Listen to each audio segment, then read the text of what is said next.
This program features live coverage of an African safari and may include animal kills and carcasses. Viewer discretion is advised.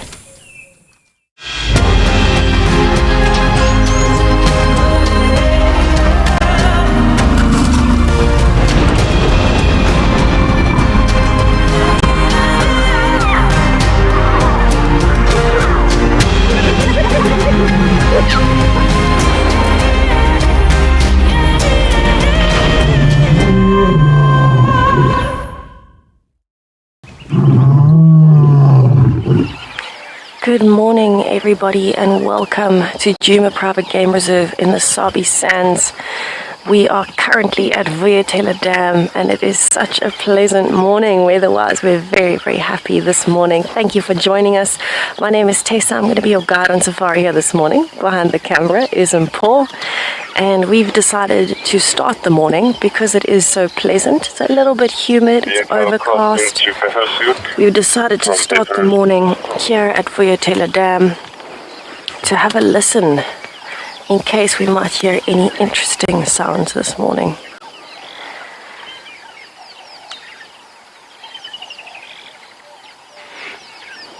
It's probably around 21 degrees Celsius at the moment, maybe a little bit cooler.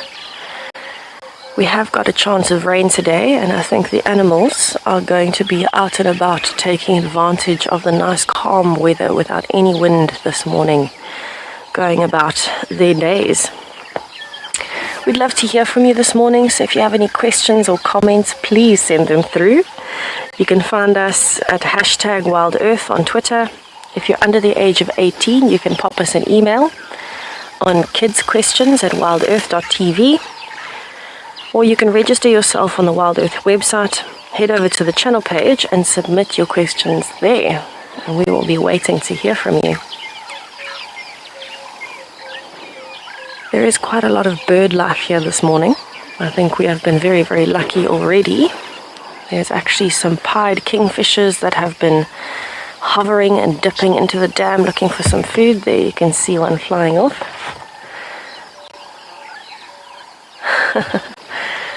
And we can hear quite a lot of other birds, especially down into the drainage line on the other side. So let's just have a listen for a little while and appreciate a little bit of the dawn chorus this morning.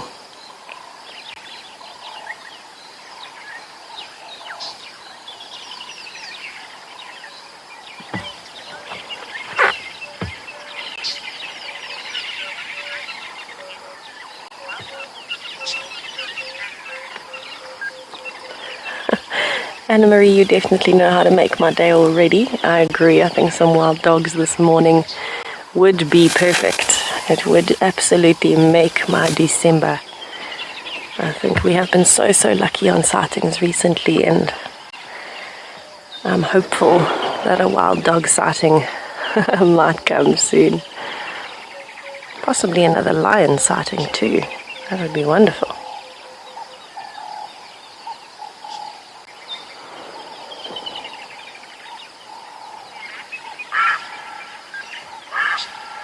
Oh, I can hear a stork somewhere, or a heron.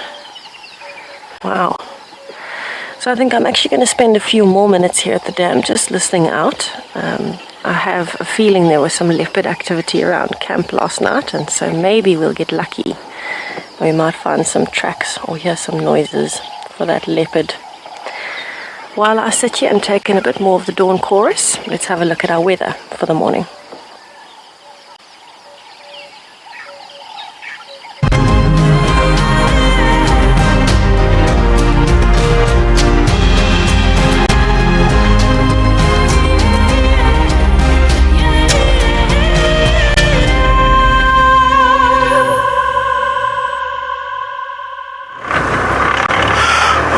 Welcome back, everyone. I would like to really have a warm welcome for everyone that joined us for a morning ride. Looking forward for a morning. Of course, we're in an area where we might see some evidence of lions or leopard. We had the guys on the radio, tracks of lions very close to Sydney's Dam, more or less where we have lost the tracks of Tavangume. We'll be waiting on that area. And now at least we can hear that the line tracks are getting close in the area. We'll be moving to the east, follow those tracks. Maybe we might get to see Darkmane, Telamati Pride. We'll be so much excited to see lion for a change. We know that this area we have seen a lot of leopards that moving in the area and also able to view. It will be time for us to see the elephant, to see the lions. We had a lamb call now. Look like the tree squirrel was shouting, and right here where we are, I can hear again Sesticulus. If I judge the distance, it could be a leopard that is moving along this road again. Leopard can really well blend, and we can check nicely here. We can't see the tracks due to the grassy formation. I'm hoping if it's Kalamba, we know that Mulawati is very skittish. We cannot able to see him. But yeah, it's really a lot of species of birds signaling that might be danger. We're driving along the drainage line. He might be walking inside the drainage line because leopards prefer a very thick habitat to move.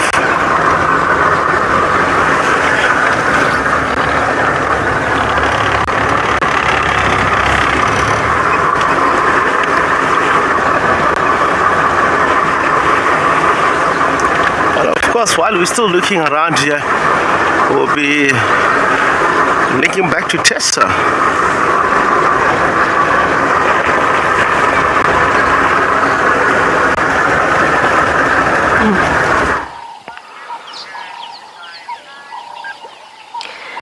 So while sitting at the dam, I actually noticed a little bit of a flash of yellow. And it actually looks like it's a southern masked weaver that is currently starting a nest. You can see it's actually hanging upside down, and what it's doing at the moment is weaving grass around into a loop. And this is the classic way that a masked weaver will start weaving a basket nest. Let's have a little bit of a closer look at the structure of the nest itself. So you can see that what it's done is it's chosen a tree and has wound the grass around the end of the branch.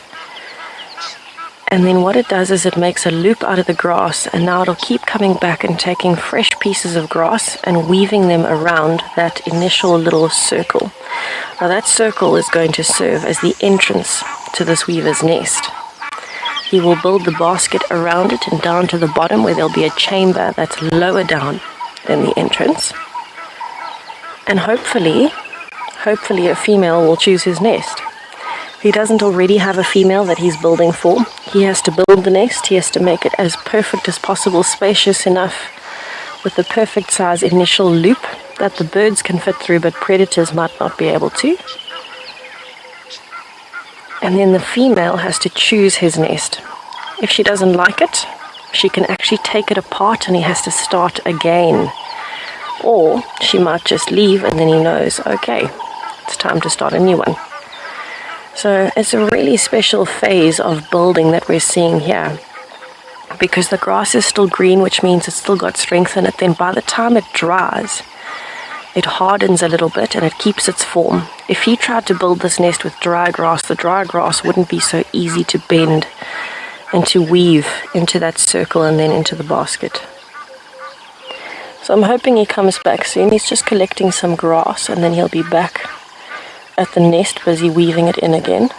And it's definitely worthwhile waiting a little bit to see if he comes back, because as he gets the fresh piece, he can actually manage to knot it around the existing grass, which is, if you think about it, very, very difficult. He doesn't have two hands like we do that he can knot it himself like that. He just uses his beak.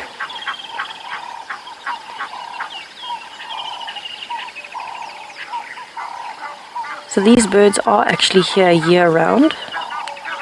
It's not as though they migrate away and come back.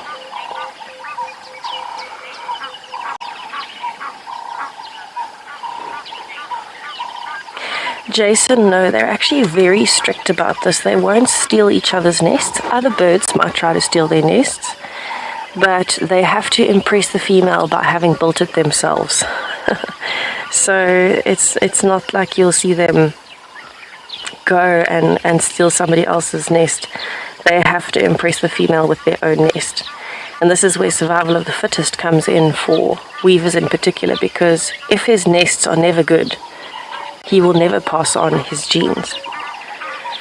So it's quite interesting. It can be quite almost savage if you look at it, because he puts in hours and hours and days of dedication into building these nests. It takes a lot of energy. He takes his time away from feeding, and he has to just keep flying backwards and forwards with these long pieces of grass and then weaving them into the basket. And if she doesn't like it, sorry, try again. It's very, very strange, actually.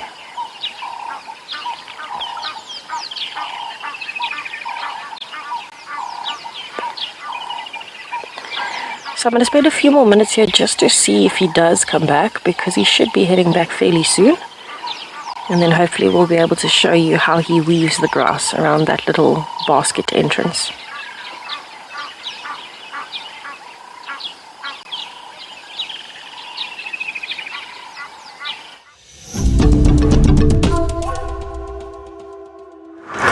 Welcome back from Tessa with the bird that is building a nest, family of weaver.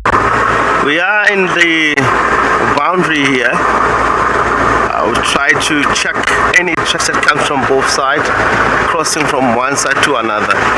And we can hear the report of lions in the area. There's more tracks activity from here to the west. So now heading west, changing direction from the east. We'll come and work the area, find if we may be lucky with this Talamati. But very sad because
Apologies everybody for the technical difficulties.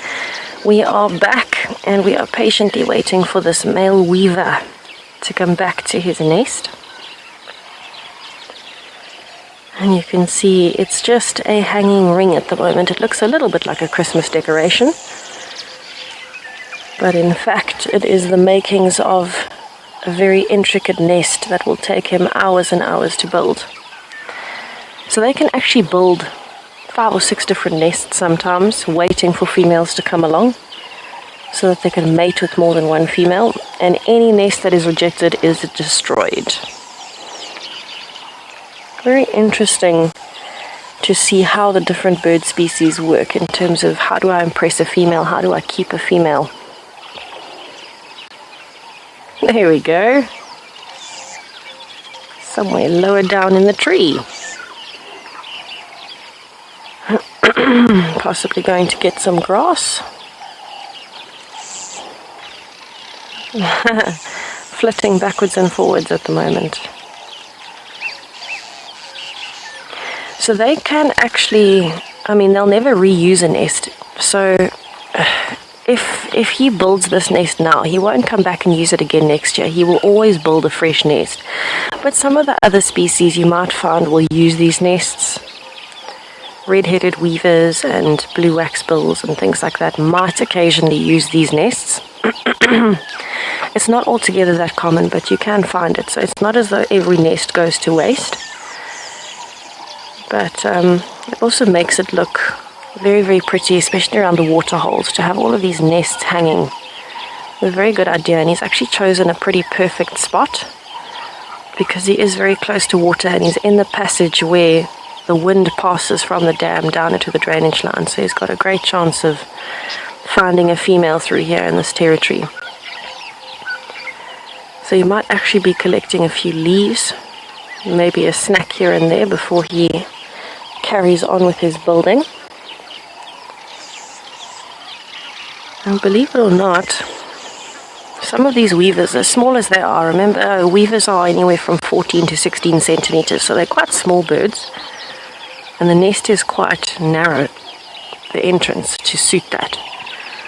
But as is, something as big as a Diedrich's cuckoo, which is closer to, I would say, 30 centimeters, almost double the size, would actually be able to use this nest to lay an egg in.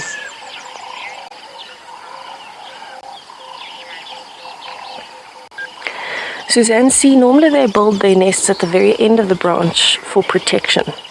So if you can imagine a nest right in the middle of that bush or in the middle of any of these trees, anything like a snake, the tree can hold its weight, which means when it's climbing up the branch and going towards the nest, if the nest is midway, it can hold the weight of the snake and the nest, and so the snake has very, very easy access to the nest itself.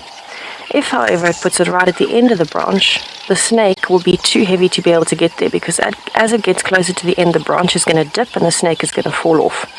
It won't be able to hold the weight right to the end of the branch. So it's actually a protection strategy, because they know that not many other animals will be able to get to the end of the branch other than birds. And then that's why they're often used as a kind of a brood substitute.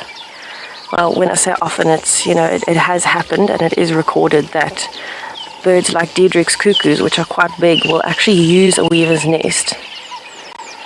And what they do is they don't actually raise the young themselves. They'll come along and they'll lay the eggs in the weaver's nest and hope that the female will actually raise it as her own. It is more common in village weavers, but it certainly happens, and that's why they've got to try and make it's light. When the grass dries out, it's even lighter, so it moves easily with the branch. It's got a basket at the bottom that's lower than the entrance, so even if it's blowing in the wind, the eggs can't fall out. And it's a lot more difficult for a big bird like a Diedrich's cuckoo to get into the nest to lay an egg. So it has to be right on the end so that they can be fully protected. They are very, very intelligent, so if the females open or go into the nest and they notice that the eggs are different, they will push any eggs that don't match out of the nest. But sometimes they don't notice, because you can imagine it is dark in there. It's a hollow nest cavity. It's not an open nest. like traditional nests would be. But a very fascinating process to watch regardless. You know, the males put anywhere up to 16 hours or so into one single nest. And that's just building the actual nest. That's not flying around catching food in between or taking breaks. That's solid dedication to that nest. And they can build several. And every time it gets rejected, they either take it apart or they abandon it. Absolutely crazy.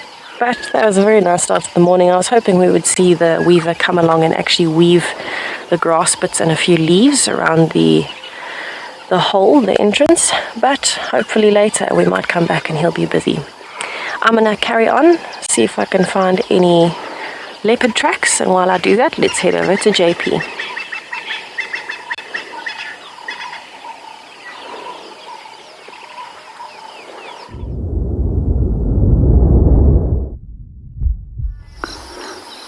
Good morning and welcome to Eco Training Pridelands. At the moment we are at Ndlovu Dam as the weather is quite close to turning into rain.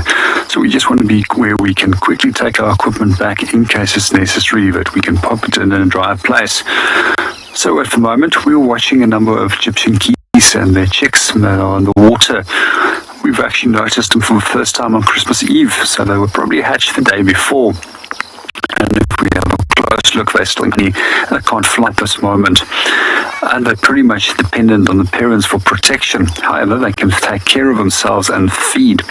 And they were actually hatched inside that nest that's directly above them, which belongs to a red-billed buffalo weaver, which they were using as a nesting platform. Sometimes they also will make holes in the side of, or make use of holes in the side of the banks or in trees for nesting sites as well. Under camera, we've got Owen. To come back to those little Egyptian geese, you can see how high that nest is, and they actually hatch and jump out from that nest. And what normally will happen is the female will start calling from the bottom of that nest, and then they'll start jumping down. And they're so light that they just simply float down towards the ground surface, and from there on, they'll just follow mom and dad everywhere. I actually suspected that they were nesting, as we didn't see the female for quite a long time, and she would only appear some few minutes a day, but we would see her with a male. And eventually, almost after a month ago, that I started noticing this behavior, both hatch. The incubation period roughly for a Egyptian geese is around about 7 to 28 days, which it takes for the eggs to hatch. If you're curious which is a male and which is a female in that group, if you have a look, the male is generally slightly larger as well as thicker necked compared to the female, which is slightly smaller and thinner necked.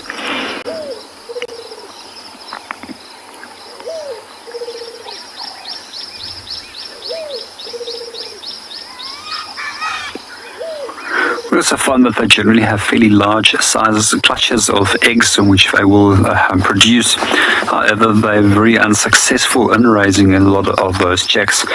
And quite often, I've seen that the whole clutch has been within a few days by predators.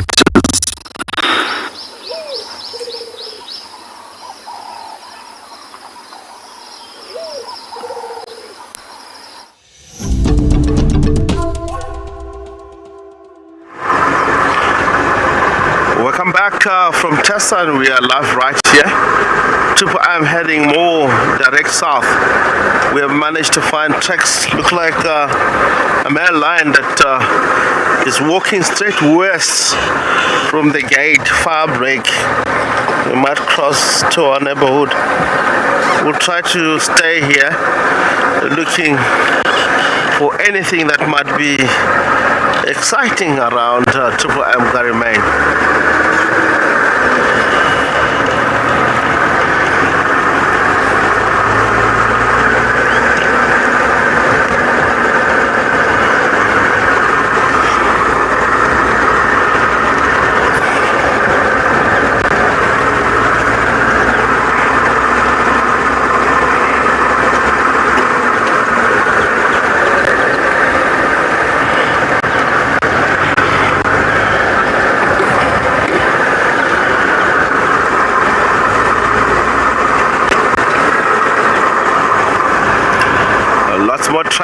elephant at the moment, not yet. Leopard. I can see porcupine tracks. Not easy to follow porcupine. Species that get active at night. Early in the morning. They will be all going to the burrows and sleep there. You'll never ever get to see porcupine in the course of daylight unless if it's disturbed in the area where she or he lives. We hope this will be the road that we can, at the moment, or this morning, we can check first. If we have information, we'll stick with the information of tracks and to follow up.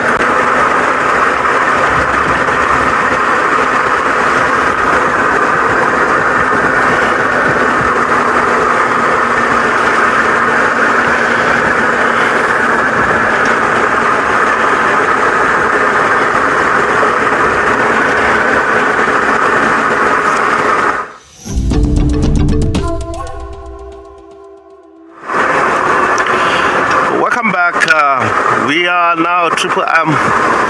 We have located the tracks of a main line that headed straight across to the west. Look like Telemati, they've been in the area.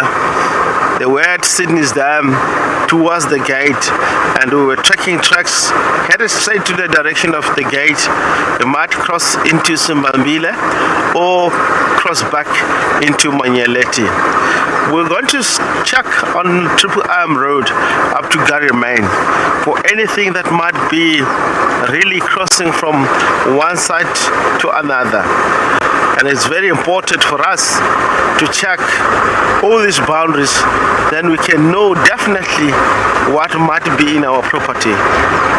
We'll try to we'll try to stay with on this road, furthermore up to Gary Main and head east. Maybe we might find one of the leopards that always get active more or less in the same area where we are. As you can see, this is a straight road, this is our boundary road that we always use. And the animals like to travel along the road. We have experienced that for many years. If a leopard comes here, we'll use the same route, especially at night. In the thicket, it might be not safe all the time for a leopard to move through woodland, unless if it's hunting, knowing that in that particular area there is impala or kudu or anything that might be easy to get hunted by leopards or lions. They like to set mark along the road. Sometimes this road, they use it as boundaries. I've seen quite a lot now with kuhumas. They use this road and Gary Main. It looks like it's their boundary. They don't cross back, move. They stay more to the south. In many sightings that we have experienced,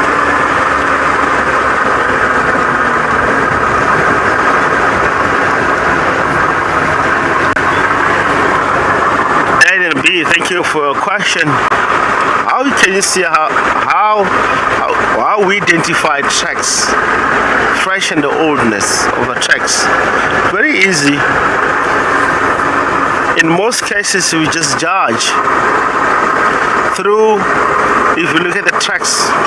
At night, there's quite a lot of creatures that walk, like spotted hyenas, spotted janet, mice. If a track is old, you'll see at night, because those species I mentioned, they're active a lot in the road. You'll find that if there's a line tracks, it will be like mice tracks on top of janets on top of the tracks. Then you know that that tracks has been active at night. Early in the morning, if tracks is fresh, what you'll see, there will be no dust on top of it. how you identify dust. If tracks is fresh, you can see the tracks. If it's a dust on top of it, it's fainting a little bit, look like it's old tracks. Then you know that this tracks is more like from less than 2 hours. But this one has been here more than 4 hours. So all of that information you'll be able to identify. Is how actually you get to see tracks. You look at if there's no mice on top of, there's no mice tracks on top of it, or wind. If it's not, you know that it's worth to follow the tracks. You might find that leopard. It might be less than an hour before you get there. So you check and find it. But if you see all this information, other small species on top of it, because they get active at night, just leave it. It's been there at night. Following it, you might be wasting your time.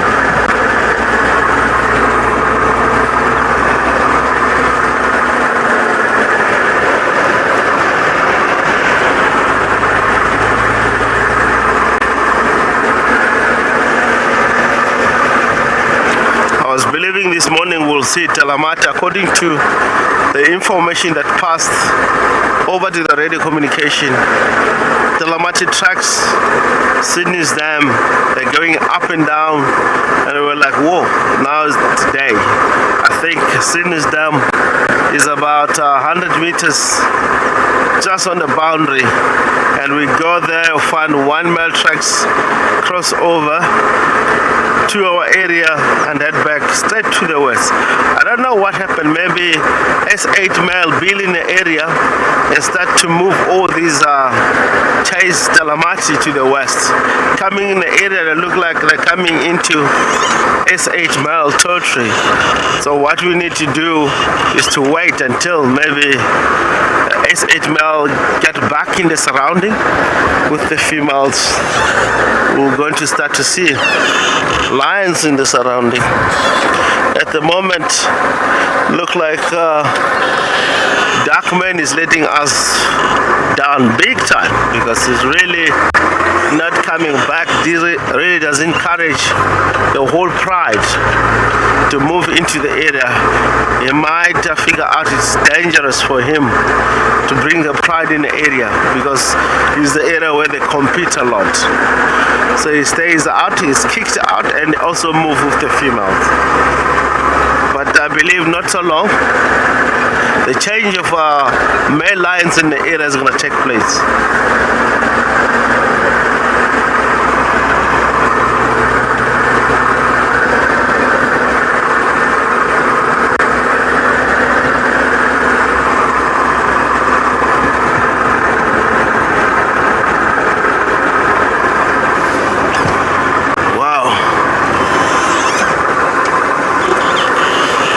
Unbelievable.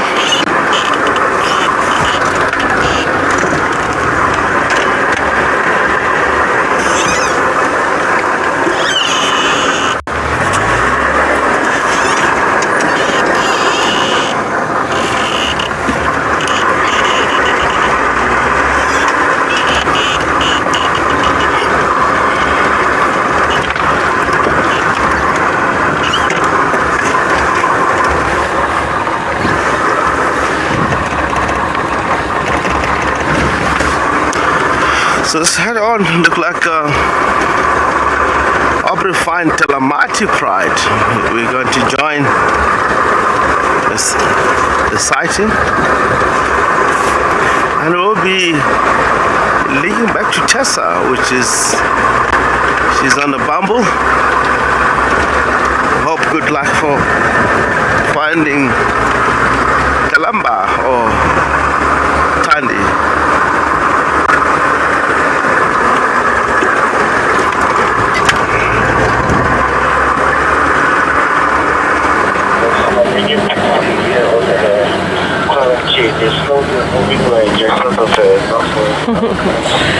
So I'm next to one of the drainage lines. It's one of my favorite roads called Nyala Road on the southern side. I've just found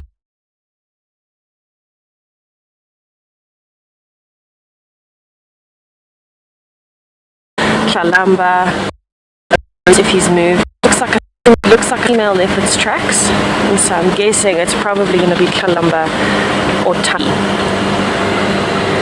So we're actually very close to the central part of the Mulawati, which is the main drainage line that runs through Djuma. It's kind of just off to the eastern side. So what I'm doing as I kind of approach the river is I am just checking very, very slowly because the leopard might still be around the drainage line. The tracks do look quite fresh, so possibly from early this morning. Not within the last hour, but definitely from early this morning. So you never know. We are in such a gorgeous area with big trees.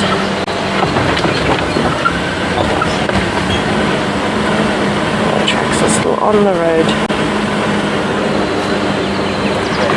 So this is in fact the exact area where we found Thandi and Kalamba not so long ago.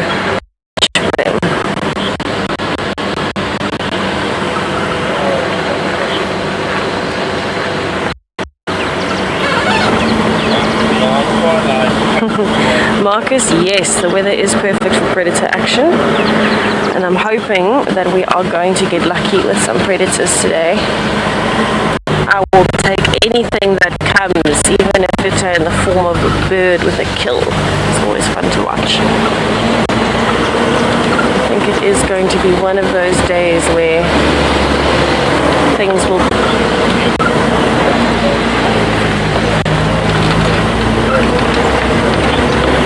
I want to stop where I had Comet last night too. So maybe the leopards and the hyenas are all smelling each other. But I do just want to stop here very quickly. We've got a beautiful marula tree in front of us. But what I'm wanting to do is listen. Because birds at this time of the day are wonderful indicators of predators. And you might find with weather like this, a leopard might still be moving. If it's made a kill, it might be feeding. Oh, I can hear a hyena.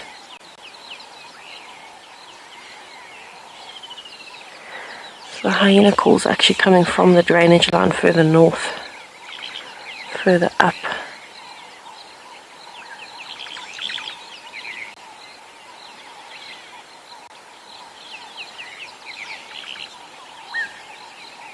Wow, there are a lot of birds calling this morning.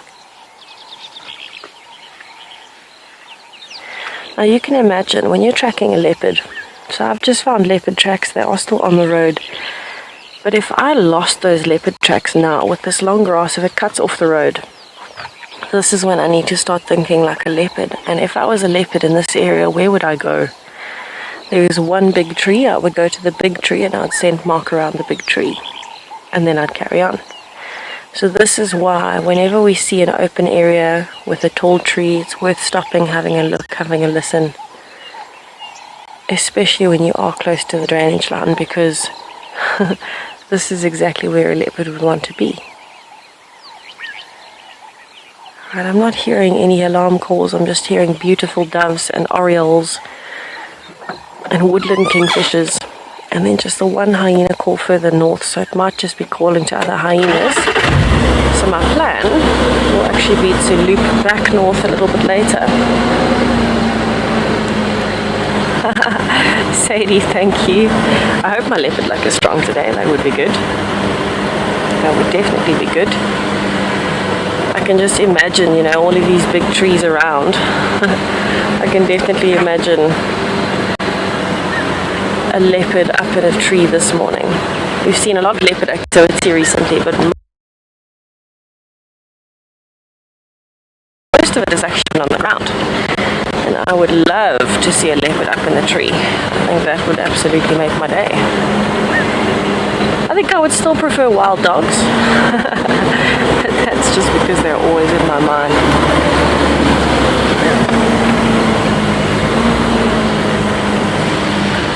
So I'm just going to keep bumbling slowly. I'm going to keep checking. It looks like the leopard's doing a little bit of this, and that's normal, scent marking as you go, stopping off at Chelapan to have a drink.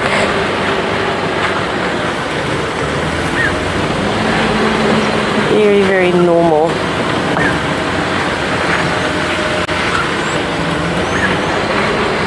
In fact, in this area, not only is this where we found the leopards last week, but I'm actually approaching the exact area where I first ever met Shalamba.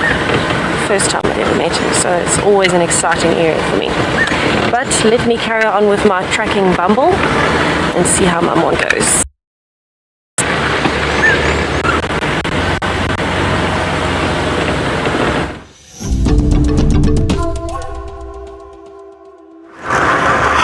Welcome back. Search of these lions have been successful on hand. They're on this road called Sandy Patch North. We have seen one male tracks heading in that direction. We were almost checking, and the rest of the pride might be coming back yet. Look like they were hunting at night, taking all different angles of the area. We are heading in an area where we might lose him, but we will stay in the area. Look if we may able to view these lions. I'm so excited to join a lion sighting. It's been a week and a couple of days. Actually, in the area with this pride, it's been almost 3 weeks to a month. We haven't seen them in the area. Yes, in the north, we had the radio reports that they're in the right at the boundary of Manyeleti. They didn't want to come back here. Finally today, we are going to see them. Cross fingers, we're in the right area.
Okay, so we've just had a bit of a strange encounter.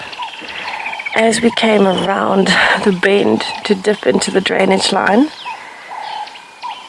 there is a hippo out of the water. A very, very big male. He has got some fresh scars on him. He looks like he's going into the drainage line. I'm going to see if I can move a little because I can still see a bit of reflection off of his back. And I'm not going to follow him in there. It's very, very thick.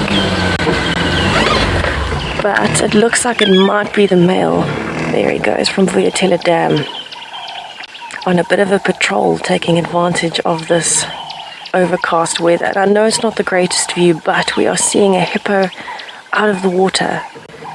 And he was so close to the vehicle when we saw him, because we came around the bend and he was almost walking onto the road. And now he's gone down into the drainage line. I'm actually hoping we'll be able to catch up with him in the drainage line, so I'm going to loop around. But I got quite a fright. He has got some fresh wounds on his side and on his neck, so that does tell me that it is probably one of the males from Vuyatela Dam, from the and possibly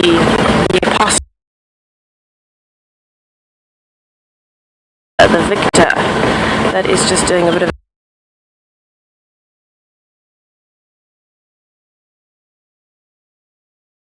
finding. But if you put it into perspective, a hippo is the same size around a big man, and that's much heavier than this car. 3 tons. Okay, let me head around to the drainage and hopefully I can catch up with them. Let's go back to Rexon in the meantime.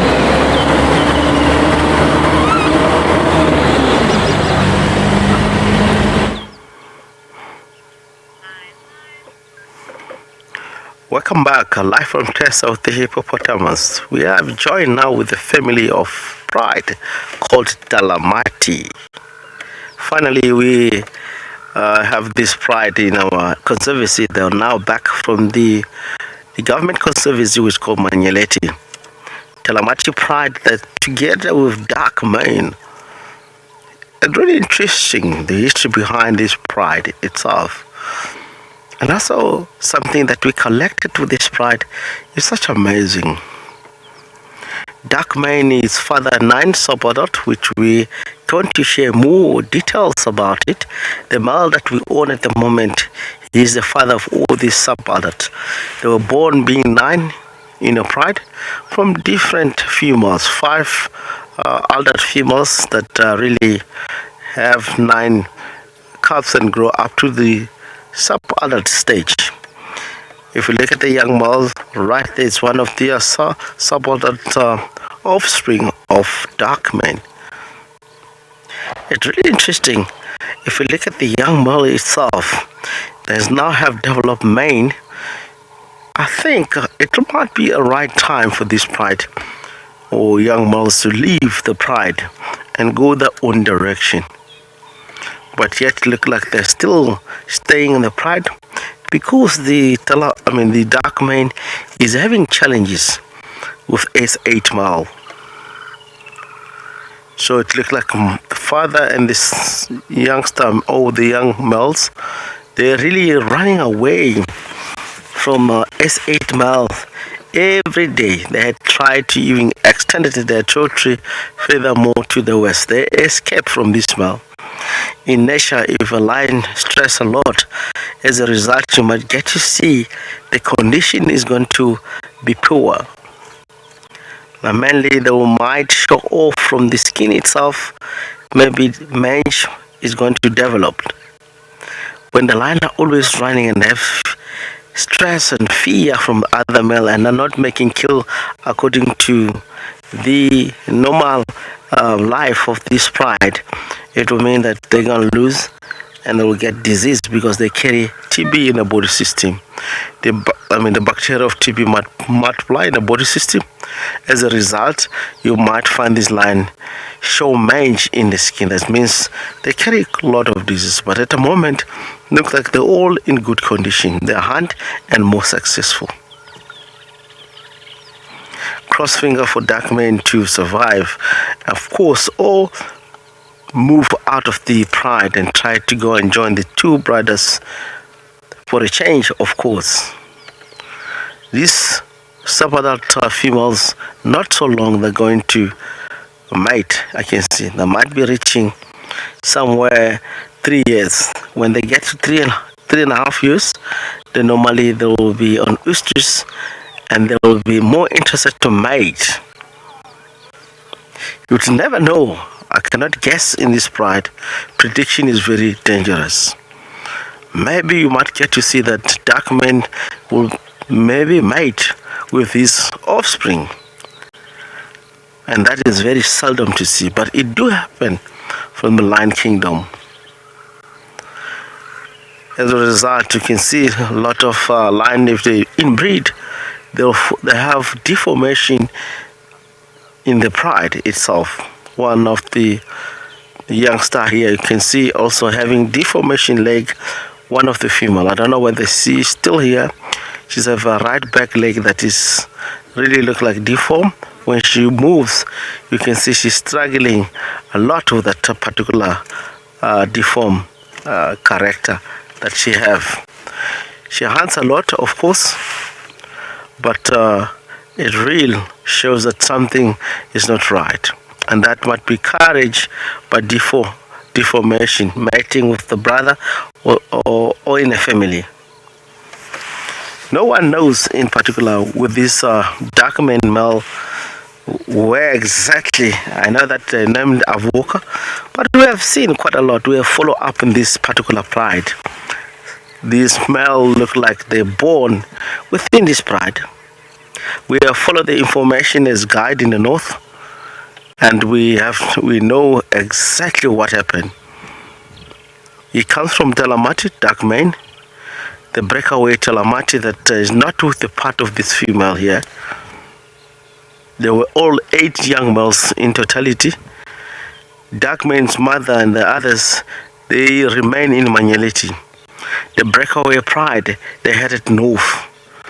Since they were young, they never separated themselves until they reached a sexual maturity with the breakaway pride, and they're able to mate with the breakaway pride.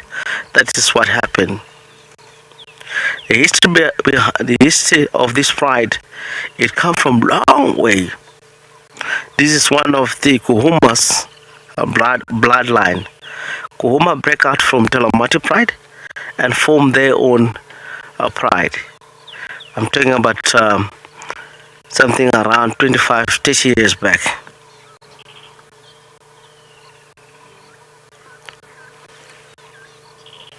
All of them, they're lying down. At the moment, they might be busy at night hunting, and now it's time for the lions to sleep. Lions, they can rest for 18 hours in a day. That's very common. We have followed this pride for years in the area. Talamati pride is one of the pride that really likes to hunt medium-sized animal around in the area.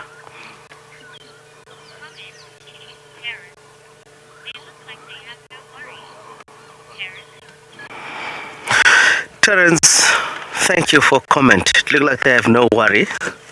Yes, it looks like the way they are, but the dynamics in the area is very, very huge.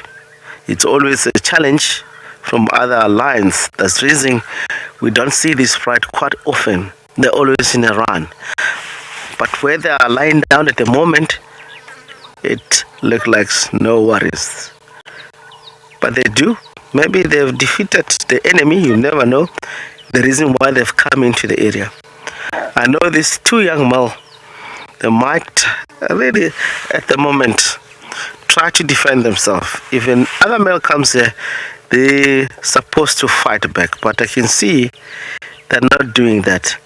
One of the young male here, if I look correctly, it looks like he's having claw mark information from the tail itself. Look like they were in a fight. Yes, one of the male very close to us. If you look at the tail from where the tail started, it looked like it's swollen. It does have bite marks. It could be from another male, of course. Also from the back, I can see a various claw mark or bite marks. That might look like they were in a fight. If I go towards the shoulder, you're able to see that they're being involved in fighting. So the reason why they're coming back in the area, you can see that fresh gash, they might be defeated the enemy. And now they're taking initiative to come back and said, we celebrate. These young men are so big in a degree of that they can stand the fight for themselves.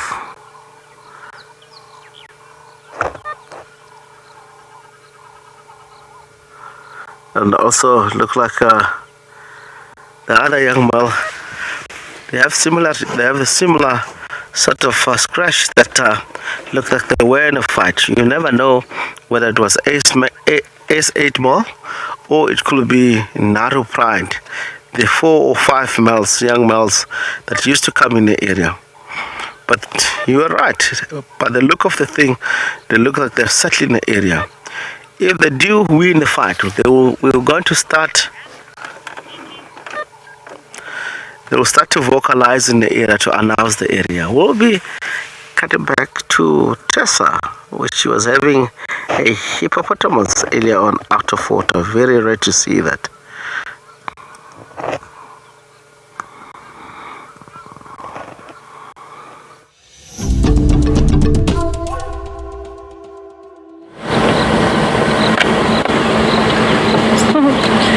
Okay, so I've tried to loop around and look for that.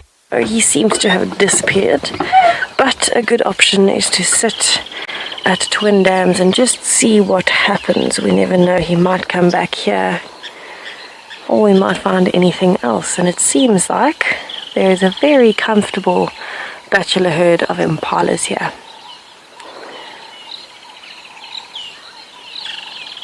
They're all still resting. You can see them lying down, looking very, very relaxed. So what I'm going to do is I'm actually just going to spend a little bit of time here listening, because we are also very close to Ribbon's den site. So I do want to listen in case there is any activity, and then we can go and have a look. Maybe she might be there.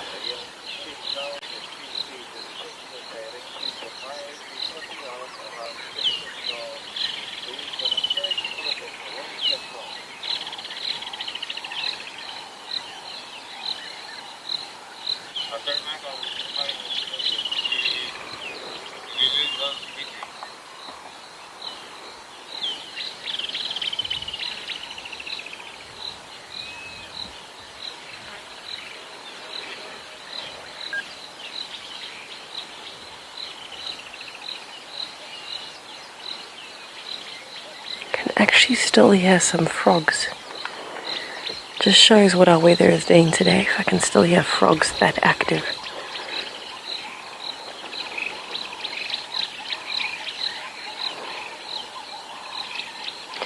So this is definitely one of the more beautiful areas of Djuma, where we are at the moment with these impalas. So I'm going to spend quite a bit of time here regardless, because it is such a good area for so many different birds, for reptiles, for leopards, even for wild dogs, and hopefully that hippo. But so lovely to hear how the dawn chorus is extending this morning, thanks to our overcast weather.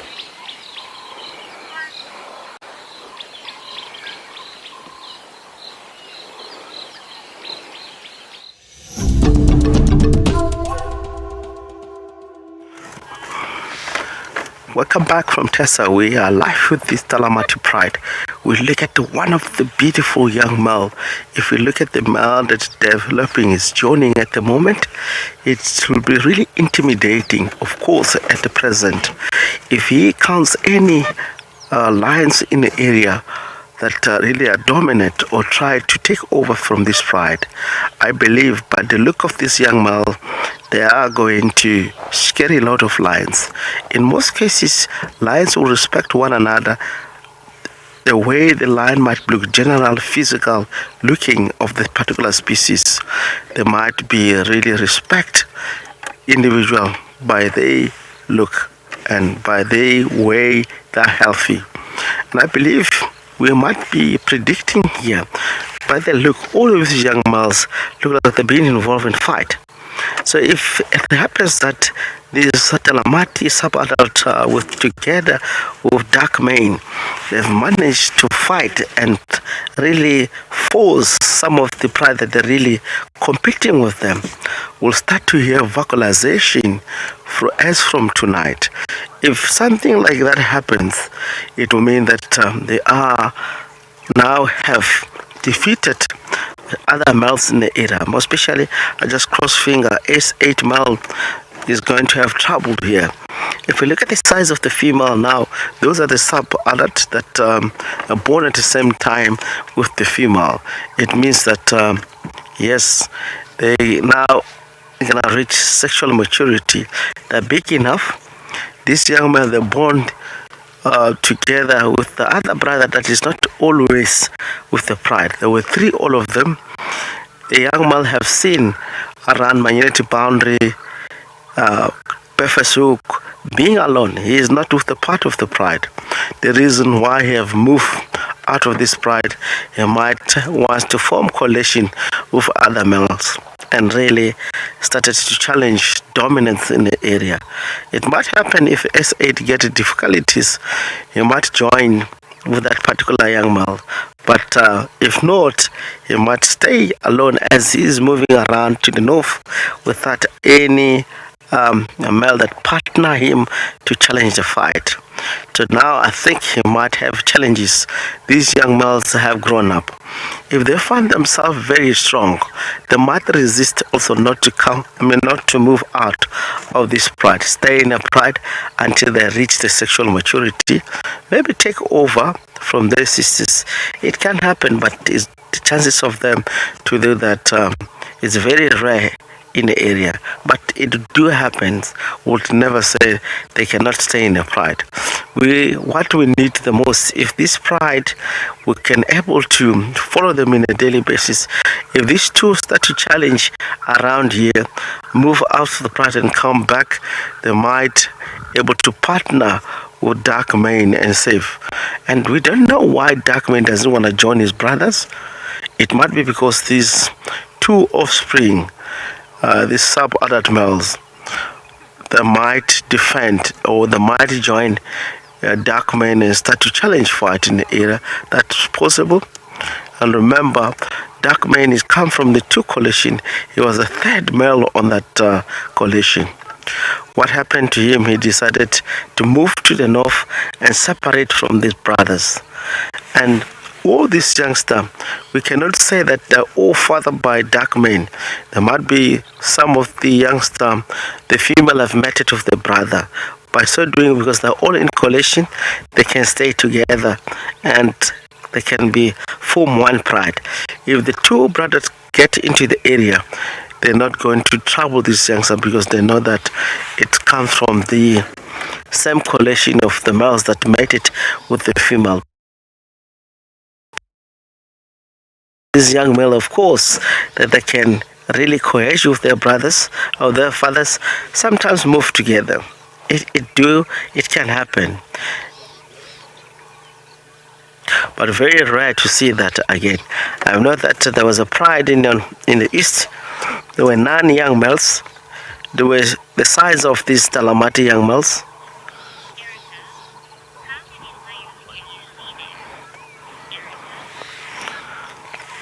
Okay, thank you so much. I've calculated 8 lines when I get together with Darkman. 8 individual. It might be more than that. Maybe there are a little bit off-road where we cannot able to calculate, but all of them are 8, and all of these look like most of them are sub-adults from the Talamati females. The females, they actually, all females are not here. It could be the one maybe that facing to the other side, or the one that lying down. Always there's a purple eye that always stay with this sub-adult. But today I don't see her around in the area yet. She's more active, separate, break away from the rest of the pride, moving from the breakaway and the actually sub-adult. That means by so doing, she might going to mate with S8 male. It's in the nature of alliance all the time. They have to change the pride. Darkman have fathered this young male, and now the new pride has to father the coming future alliance in the area. That to how it's more health to have a change of gene pool in the area. But Darkman is not going anywhere. Staying in the pride, it will be very challenging. I think the same length of the area even extended more to the north. Darkmen of the sub-adult, they move together in the same area, come across with the females having cubs. They're not going to survive. Darkman is going to kill them. Or these sub-adult males, they're going to kill them to force actually the females to rejoin into the pride.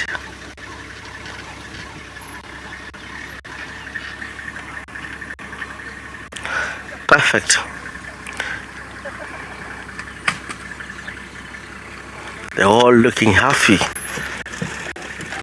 I'm always cross finger for this part. There's no reason why these young males, they can run from the single male having the father that is also in the same age of or even more, same age of S8 male. And there's no sense. There's no sense for this pride running all the time. Having manpower, 2 males, 2 young males, and Darkman will be cutting back to one of our location, JP in the north.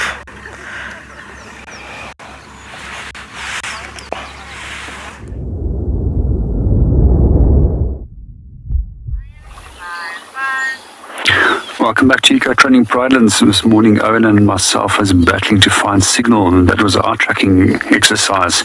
We eventually went to some of the places where we never have signal and managed to actually find some signal at the hyena den, which is a first for us to actually come over here. If you notice, there's 2 hyenas that's lying up right on top of the termite mound. And this is one of the groups that forms a clan of approximately 17 or so hyenas. I'm not sure where the adults are at the moment, but when it does come to viewing hyenas as well as lions and leopards, we generally view them only from 6 months and older on their own. Also, there's a few other guidelines when it comes to viewing these animals. As if they're under the age of 2 months, we tend to leave them alone, even if they are with adults. After that, we'll start viewing them at daytime with the presence of adults, and from 6 months onwards on their own.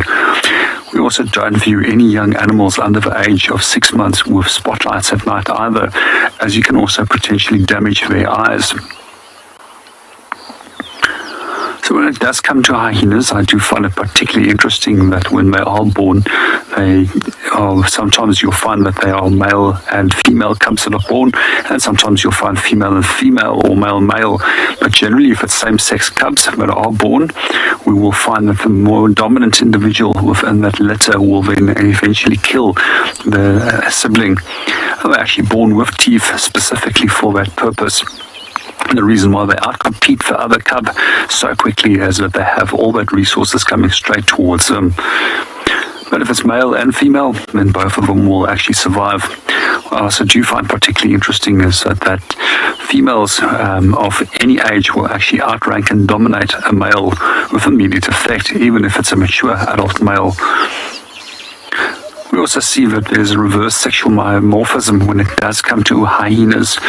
Females are generally larger than the males are, and they believe that it is that they can dominate them, and preventing that males will actually eventually kill the cubs and eat them.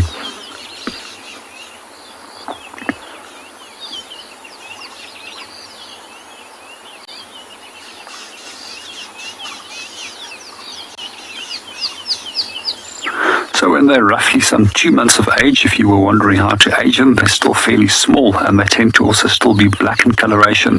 But after 2 months of age, they start developing the blotch patterns.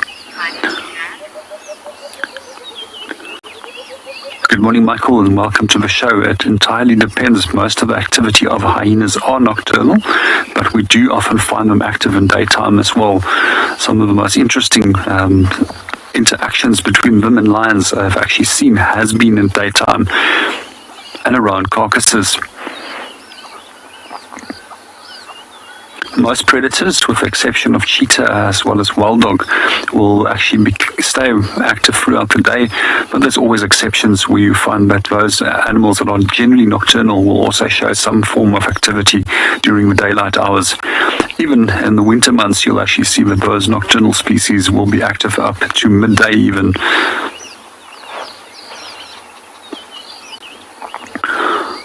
A few years ago, one of my friends was actually doing research on hyenas, and one of the biggest problems with hyenas and viewing them is that they actually chewed a car to pieces.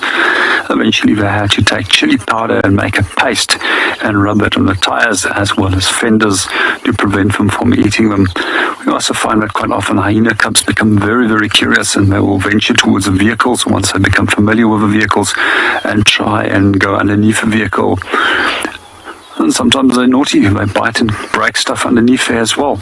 But I generally believe that you should discourage them from associating with vehicles and let them do what they normally naturally do. There's a few things that I just wanted to point out about this large den system that you can see over here.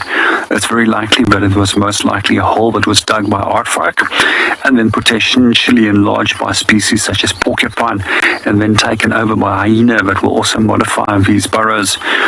We also will see that there's a number of smaller holes at the nest entrance, and that's actually where the little bee-eaters have actually been nesting in the banks directly above the entrance of both aardvark as well as hyena dens.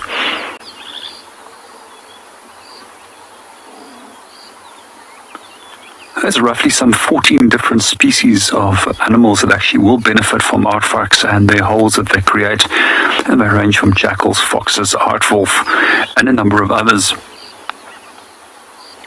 And in the arid western half of South Africa, we also notice that Southern African shelduck will use these burrows for its nesting sites.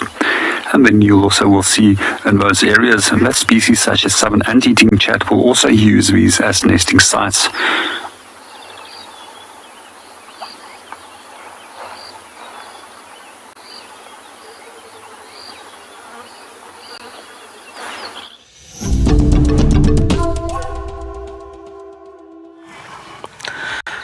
Welcome back. We are still at the Pride.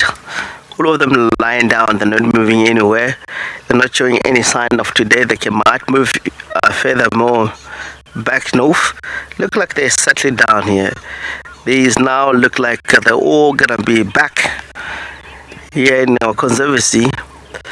And really, having these sub-adult females, they are so much active, more successful when it comes to hunt.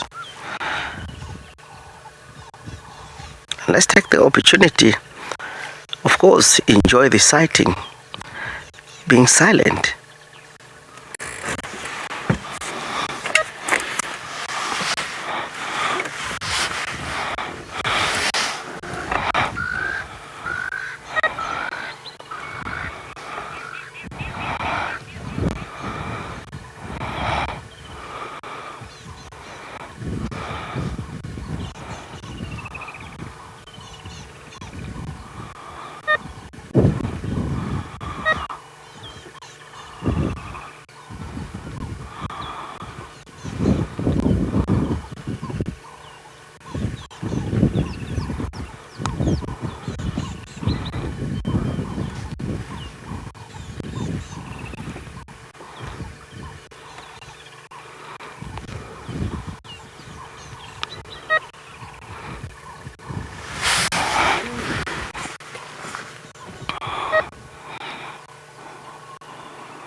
Yeah, this is the deform. Yeah, the deform one.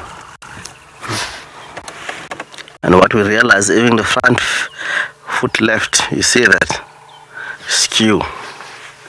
Flew up into the tree, which we know means there's a leopard. And then we heard Impala's alarm calling. I don't think it was these Impalas. I think it was Impalas further down.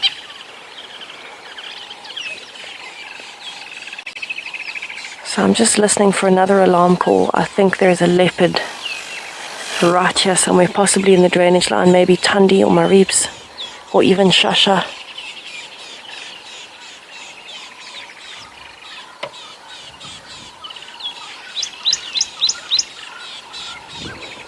I'm just trying to listen because now the guinea fowls are quiet, but it sounded like it was possibly moving towards the drainage line from here, which is on the right-hand side of this dam.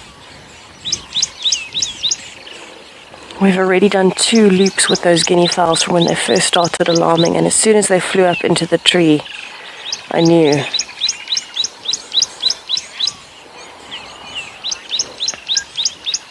Okay, I'm going to do another loop past the guinea fowls and quickly go around and check that drainage line. There is a leopard here, folks. Cross your fingers for me. There is a leopard here and I need to find it. Let's head back over to Rexon. Madam, wild dog to madam, gentlemen.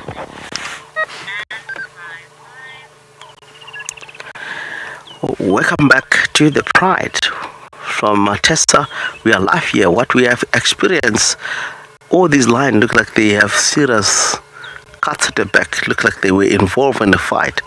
We were lucky to have one of the deformed female that come to the area, and if we observe, you see the cut at the back.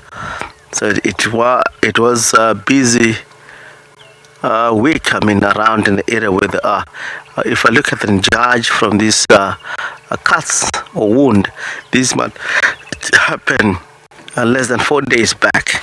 So the reason why they're all coming back in the area, the account in danger or they've been in a fight. So I just hope for this up that they win the fight and really settle in the area. Otherwise, if they even win the fight, what's going to happen, the pride that fought with them will keep on pushing them out of the area. You can see all the flies are very more interested to come and peck on the wound.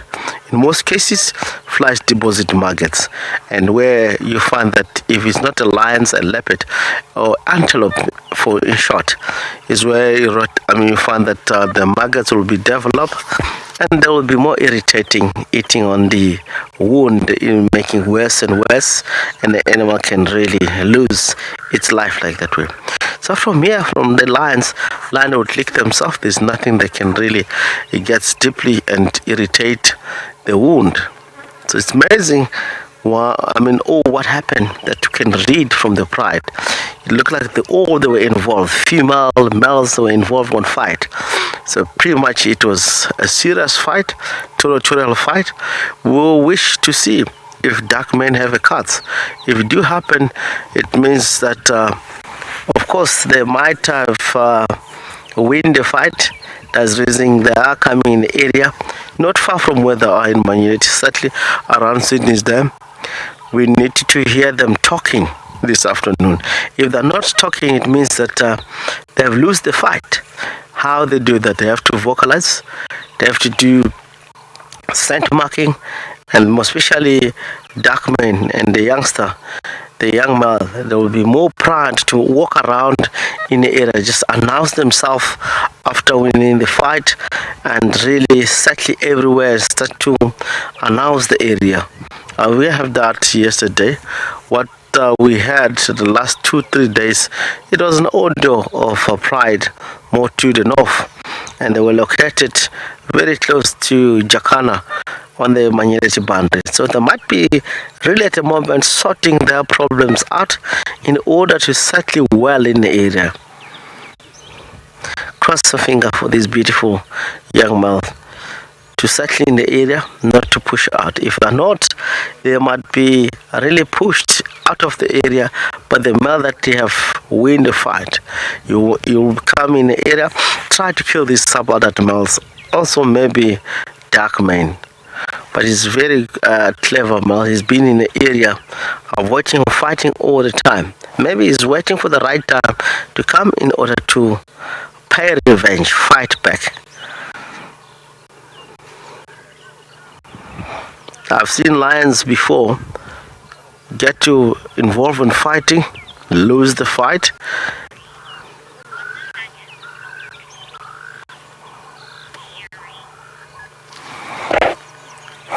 We had a question from Yuri. Wanted to know if the maggots is going to help to clean the wound. No, they'll make the wound worse, septic, and the animal can die out of that. So I don't think it's a good thing for lions also to leave those flies and really irritating that wound. She might know that she can. You can see the skin is shivering, is to really get rid of these flies, not to really deposit maggots. So it's not going to help, it will make worse. But the lions are so good.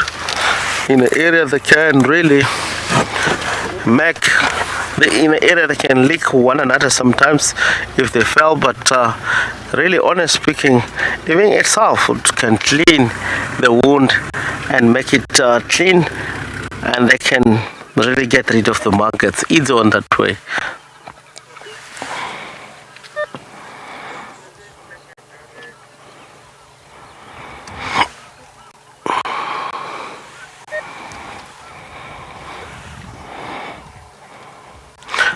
all of them seems like they're lying down, relaxing, no worries at all.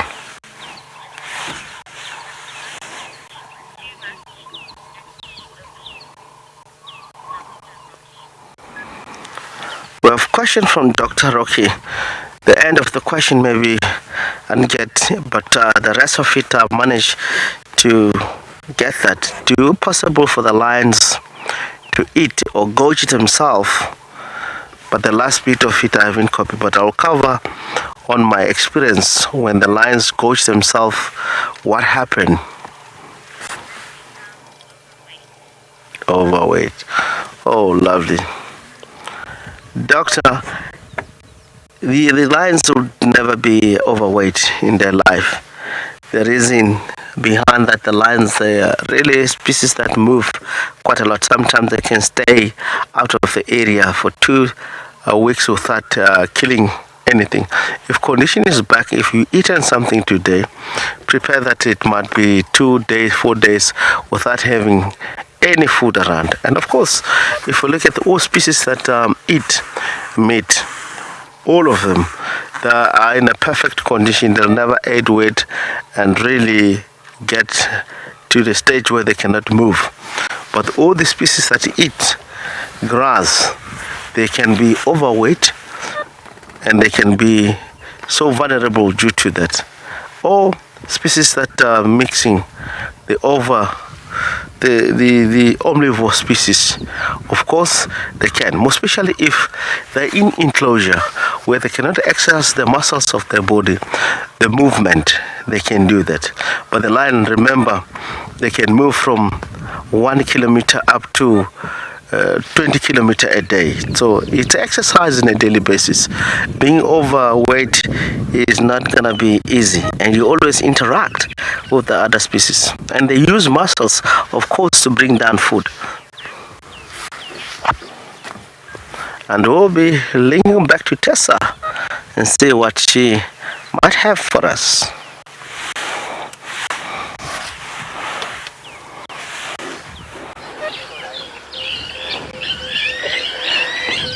Everybody, it's a miracle. So there was actually a leopard at Twin Dams, but there are wild dogs, and that is better. We never, ever, well, I can't say we never see wild dogs, but we hardly see wild dogs, and they are approaching Vuyatela Dam, and they're looking a little bit nervous. They want to drink, but they're not quite sure if they want to approach the water. I'm not 100% sure which pack this is yet. This looks like quite a few youngsters together.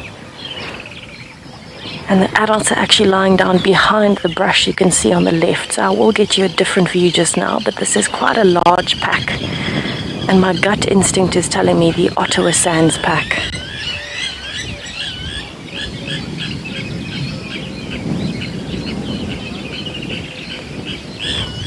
This has absolutely made my month.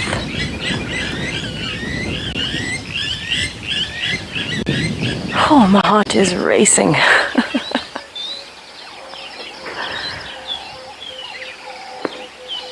Yeah, I think definitely some older pups over here. You can see they are chewing some sticks and a lot more curious than the adults. The adults have all settled. Oh my goodness. This is so good.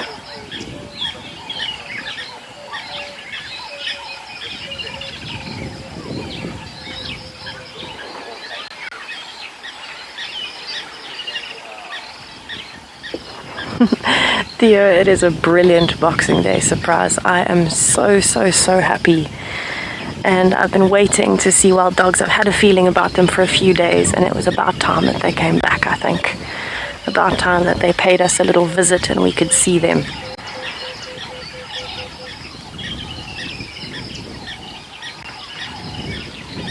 Oh my goodness. So this pack has probably been moving since early this morning. They probably came in from our western side. That's where we had reports of them in the last few days. And so every now and then, once they've been out of the area for a while, they end up coming back. They do a bit of a loop through Djuma. They normally start on the western side. They'll carry on from here through the eastern side, do a big circle, end up in the south around Twin Dams at some point, and then back out on the western side. That's usually the rotation that they do. That being said, wherever the wind blows them is where they will go today. I'm really hoping that because it is slightly later in the morning that they do decide to relax and spend the day here. How phenomenal would that be?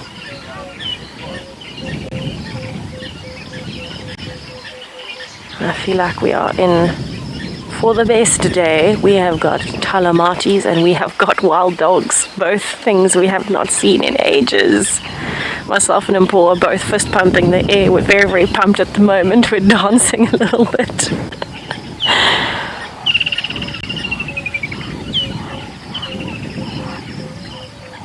Oh my goodness. So this is only 1, 2, 3, 4, 5, 6, 7, 8. 8 of them. There's at least another 8 behind the bushes, and those are the adults. So these are definitely pups. You can see they're very fascinated by the elephant dung, branches, anything that they can chew. They're currently chewing on. So definitely still in the cheeky learning phase. So the last time I would have seen them, if this is the Ottawa Sands pack, the last time I would have seen them was 3 months ago, and the pups are still quite young. Okay, so what I'm going to do, I'm actually going to try and reposition us so we can see some of the adults, and then hopefully we can have a nice view of the whole pack together and confirm if it is the Ottawa Sands pack.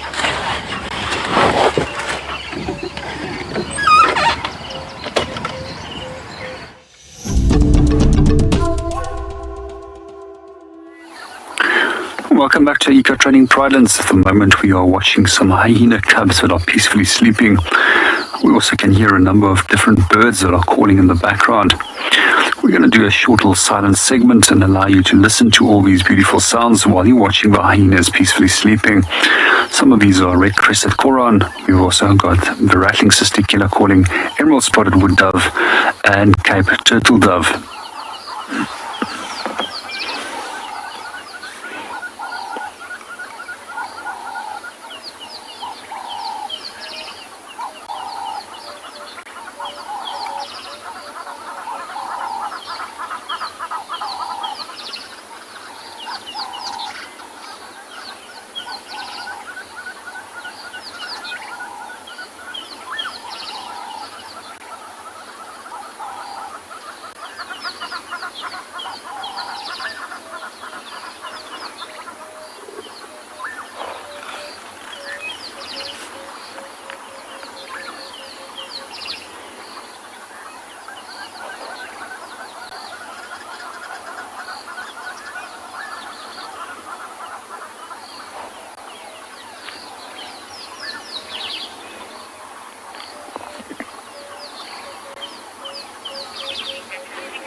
So I have 15 wild dogs that I can see in front of me at the moment.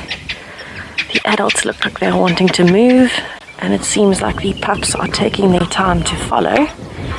And I don't think they've quite decided where they want to go yet, but I can tell you The wind is blowing from them to me, and this is the happiest I have been in months, seeing and smelling wild dogs. So we are still trying to determine which pack this is. I don't see the Pungwe female, and she is with the Ottawa Sands pack. I also don't see the male that came from Ngala a long time ago, and he's also part of the Ottawa Sands pack. So this could either be, in this area we think, the Ottawa Sands pack or the Pungwe pack, one of the two. But I haven't seen any characters that I absolutely 100% recognize yet.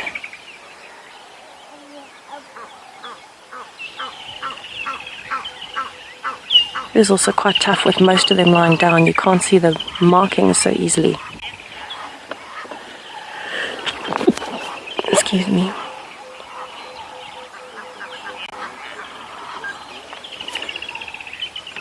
I think that name was Devdas, but I'm not 100% sure. But yes, they have impeccable hearing with these big ears. Wild dogs move so fast, and they're moving through the grass. There's plants whipping past their faces while they're running. And so they have to have really impeccable hearing. They also have a different hunting strategy to most of the other predators, where once they're running, if they split, they need to be able to find each other again. So their hearing is probably their most important sense when they're hunting. They'll be listening for anything at all, and then they'll be moving together and communicating with each other. So, very, very good sense of hearing. Also, a very, very good sense of smell, and they're actually smelling it at the moment. They're smelling something coming from the other side of the dam to this side. Possibly hyenas. There have been hyenas around this morning, so you never know. Maybe they're wanting to have a little drink at the moment, so they could be trying to quench their thirst. They do look a bit nervous, so it's not as though they just want to run into the dam at this point, because it's quite a large water body. There might be hippos and crocodiles around, and so they do want to make sure of that before they go.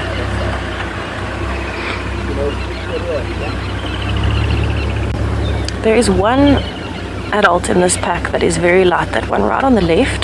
That is quite a distinctive marking or coat. Very, very, very light sandy color compared to the others, which are quite dark golden. But I have not seen the female with the torn lip. I'm wondering if this isn't the Pungwe pack. Wow. Right, let me see if I can get a little bit closer for you, and just a slightly different angle so you can maybe see them drinking. This is definitely quite the occasion, everybody. Quite the occasion. I'm going to stop there so we've got a slightly better view, a little bit of a different angle, as they look like they are wanting to approach the dam and have a drink.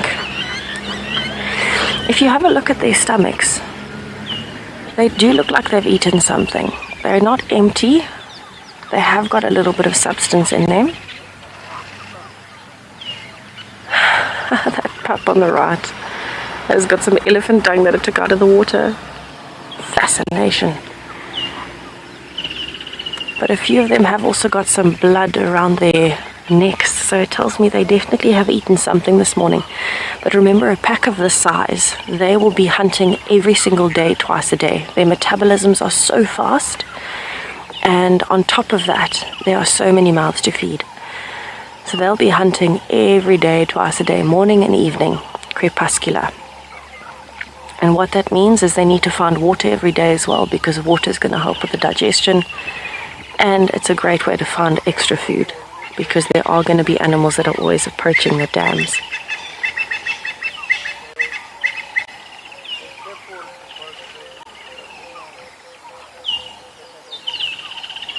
So it almost looks like they are wanting to settle here, but you can never really predict it with wild dogs, because if one of them gets a scent of something or gets a bit of a bee in the bonnet and goes, the rest of them will go.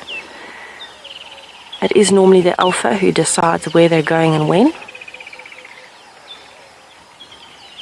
But they do move as a pack, so they will be following each other around. I am very much hoping that they decide to rest in the shade here for the rest of the day.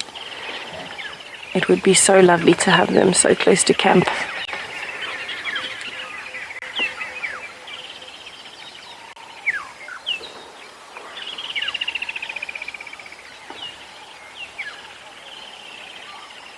I'm still trying to get a definite head count again.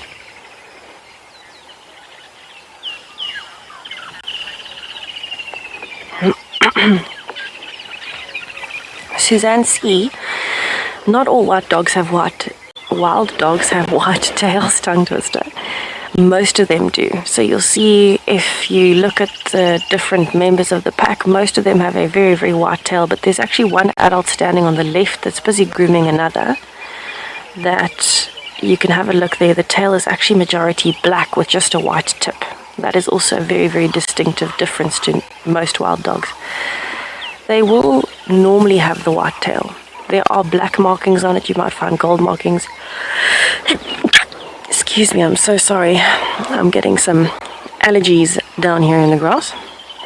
And the reason that they would have the white tail, Suzanne, is because they need to be able to follow each other. They move at such high speeds through the grass, much faster than the other predators. And they change direction so quickly, being light, being tall and thin. They are the best hunters out here. And what that means is when the pups are following the pack or when they're hunting, they need to be able to spot each other very easily in the grass. And that's what the white tail is used for. A black tail is much, much more difficult to spot because it absorbs light, where a white tail actually reflects light.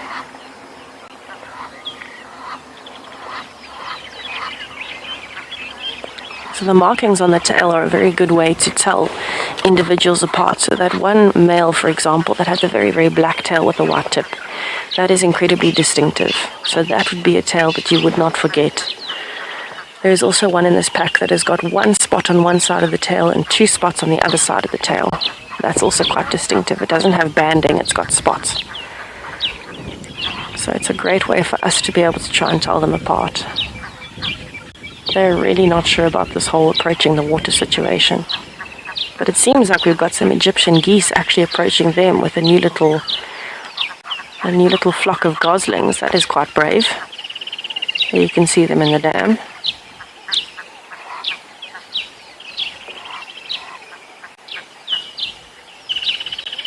I wonder what they're hearing. Most of them are facing the exact same direction. I wonder if they're not watching those terrapins. And Paul, what do you think? That little island.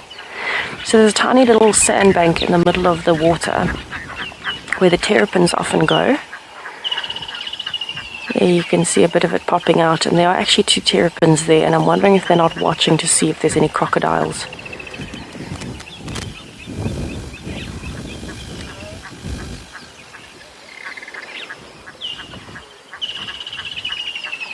Yeah, it seems like all of the younger dogs are together in this little band here. But I'm absolutely torn between two minds, so if anybody would like to weigh in and help decide which pack this is. I know that when I met the Ottawa Sands pack, there were at one point 9 pups and then 8. Whoops, everybody got a fright. I can see 1, 2, 3, 4, 5, 6, 7, 8. It looks like 8 of these dogs are younger. So that lines up with the Ottawa Sands pack.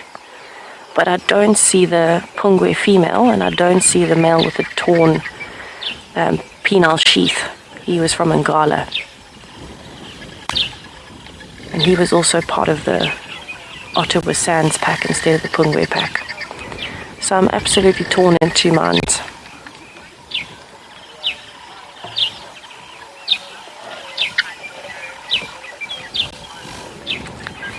Ollie, wild dogs definitely can hunt birds, and they have when they need to.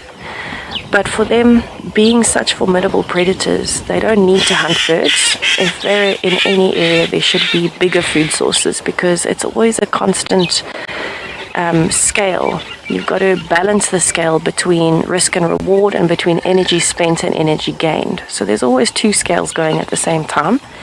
For them, when they're pups especially, they will definitely go for smaller things purely because it interests them and it does give them a bit of energy as a reward. However, for a pack of this size, hunting a bird would only be done if it is absolutely necessary. If there is no other food source, they would try and get birds. And the reason for that is because one bird will feed half of one wild dog. It will not fill the stomach. Depending on the bird, if it's something like a guinea fowl, maybe it'll fill their stomach.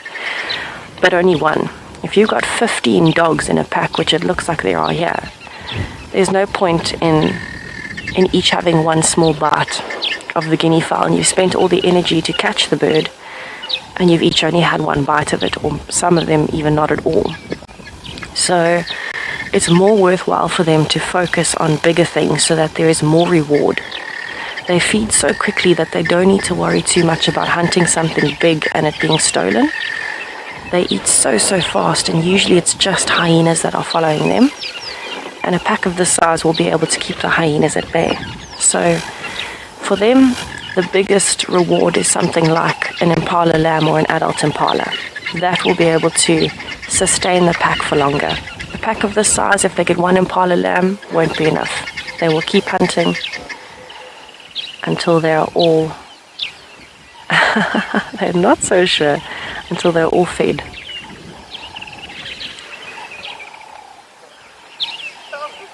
So they are definitely looking quite nervous to approach the water.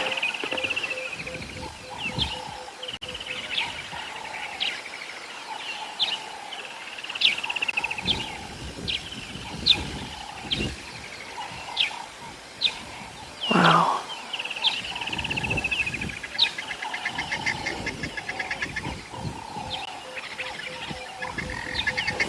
I just want to have a look with my binoculars if that is the... No, that's not the female with the torn lip. I mean, look, it is possible that even if I was looking at the Ottawa Sands pack, that maybe that female has moved off or the male has moved off. So it very well could still be there. But I have a feeling my initial gut feeling was actually wrong. Maybe this is the Pungwe pack, not the Ottawa Sands pack. So you can imagine, for wild dogs like this, a water hole is very productive, because if they do decide to rest here throughout the day, yes, it is cool, but other animals are going to come down. So this is a great place to get everything they need: shade, water, and hopefully food a bit later. So I'm going to stick around for a while and see what they decide to do, and maybe we'll see them moving or drinking a little bit later on.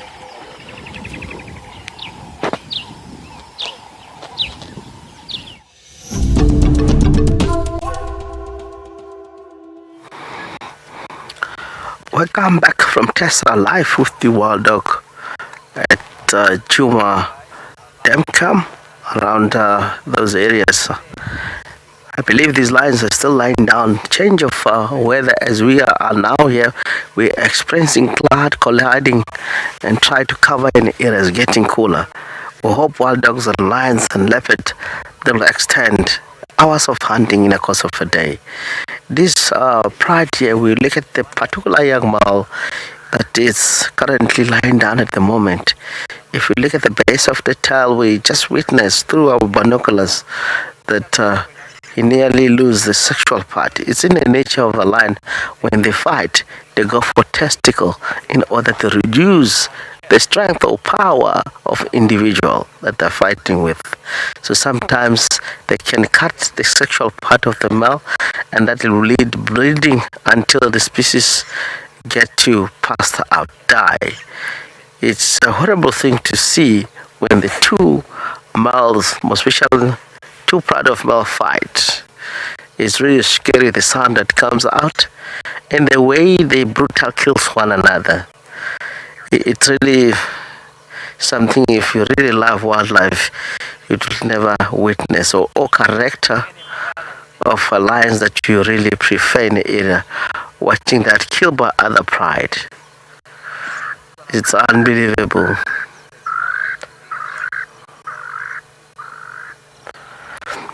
Waiting for dark mane to make its way towards our direction, then we can really tell what happened.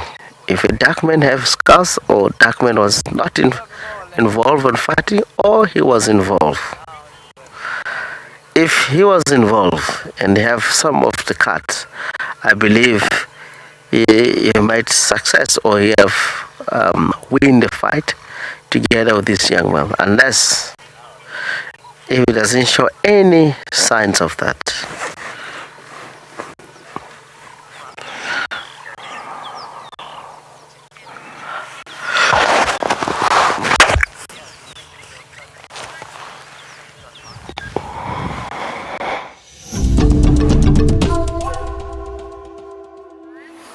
Welcome back to Eco Training Pridelands. We're still watching our hyena cubs are resting up on the termite mound, just enjoying the early morning sun as it's now slightly starting to heat up. As it progressively will become warmer, they'll most likely retreat into the shade of one of these bushes or even into the mound where they have their den.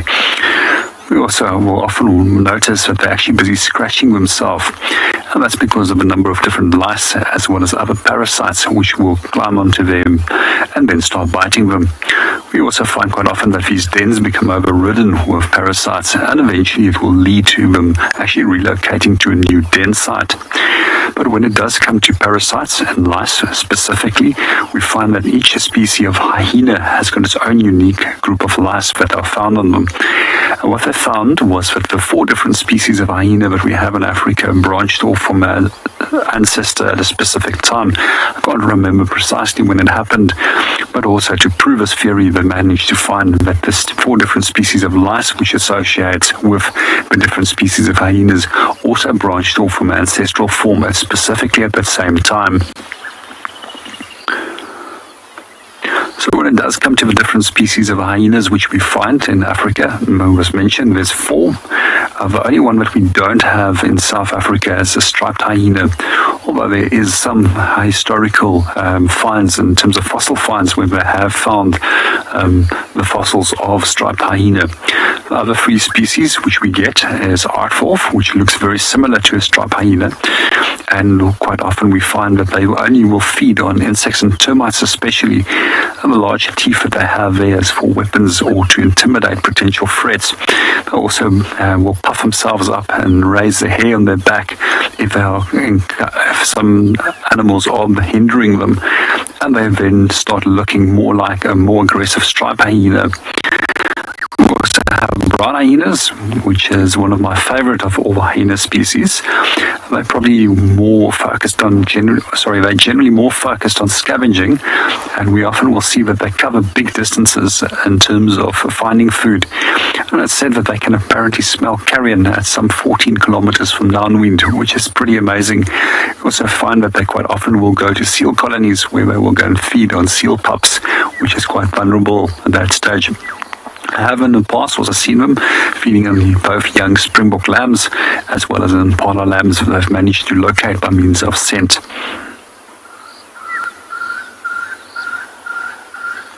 And then out of all the hyena species, the spotted hyena that we have over here, they tend to be the most carnivorous of all the different hyena species.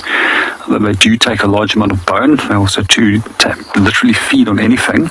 And as far as I can figure out, they're probably the animal that will feed on some of the oldest carcasses I've known. I've sometimes seen them scavenging on carcasses which is 3 or 4 weeks old already, especially in winter when there's a slow decaying process. And sometimes there will be skins of animals that are lying in the veldt. And when it rains and that skin becomes damp again, they'll start trying to chew on that. The only thing that they actually can't digest is hooves as well as hair, but they literally can even digest even enamel, and that's how strong their digestive juices are when it comes to breaking down their food. Well, we're going to stick around here a little bit longer. Let's go and see what Tess is up to.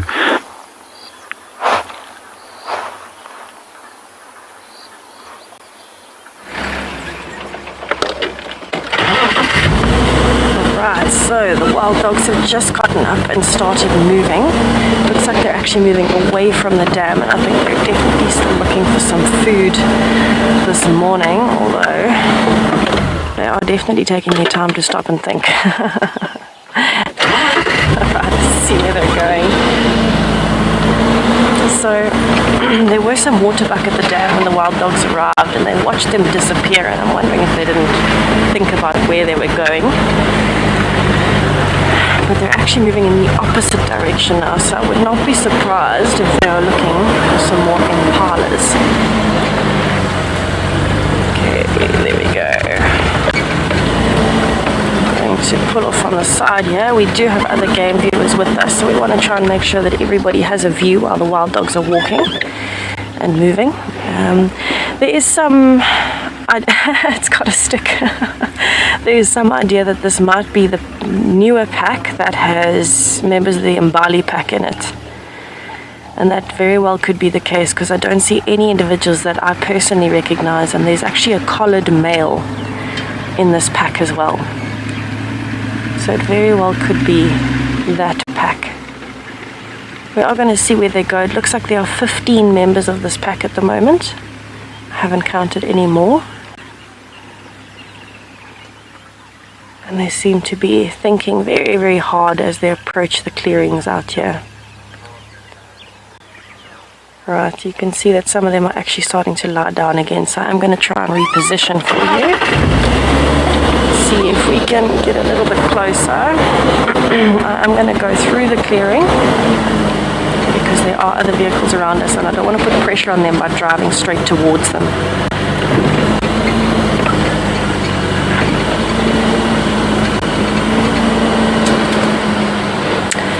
So 50, that is a very interesting question. I don't think there has ever been a recorded sighting of an albino wild dog. Very, very interesting to think about though. I somehow don't think so. Not that I can recall anyway. There's never been a recorded case of one that I know of. Just like there's never been a recorded case of aggression from wild dogs to people. It's just one of those animals, you can't not love them. I don't think Paul likes as much as I do, but they're very, very easy animals to love. They are so beautiful and so rare.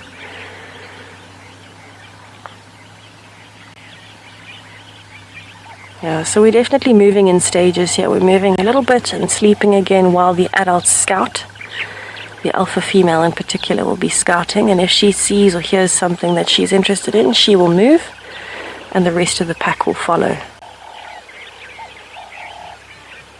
So they're definitely enjoying relaxing this morning. Some of them look like they've eaten more than others, and this is quite normal. If they caught something like an impala lamb and only a few were around, they would have finished it.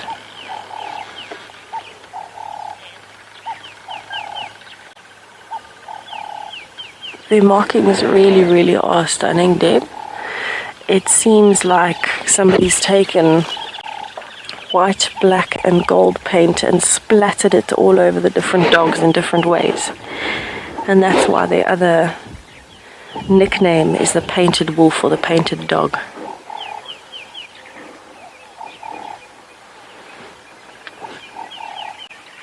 Yeah, you'll never find two wild dogs that look the same, and their personalities can also be very, very different.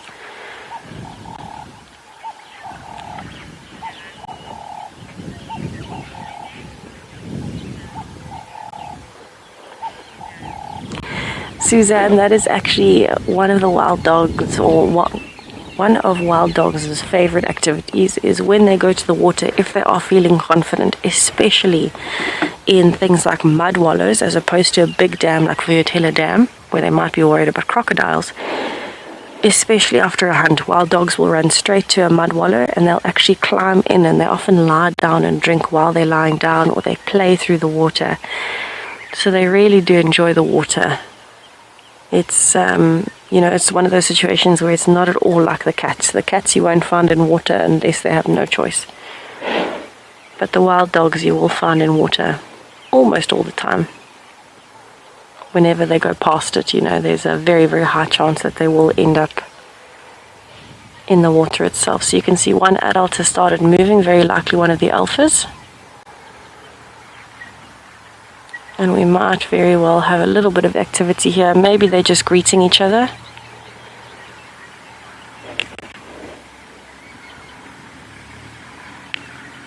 But we will see what happens. These dogs all seem quite relaxed still. They lifted up their heads when they saw it moving and coming closer, but they haven't gotten up, so that tells me that there's no immediate movement. They're just greeting. They're actually on their way back to the rest of the pack. This is very, very typical in wild dogs. They play a lot. They jump all over each other. They actually urinate on each other. Strange as that sounds. And there you go. They like to bite each other around the face and the mouth. And this is just a normal way that wild dogs will greet each other. They get very, very playful.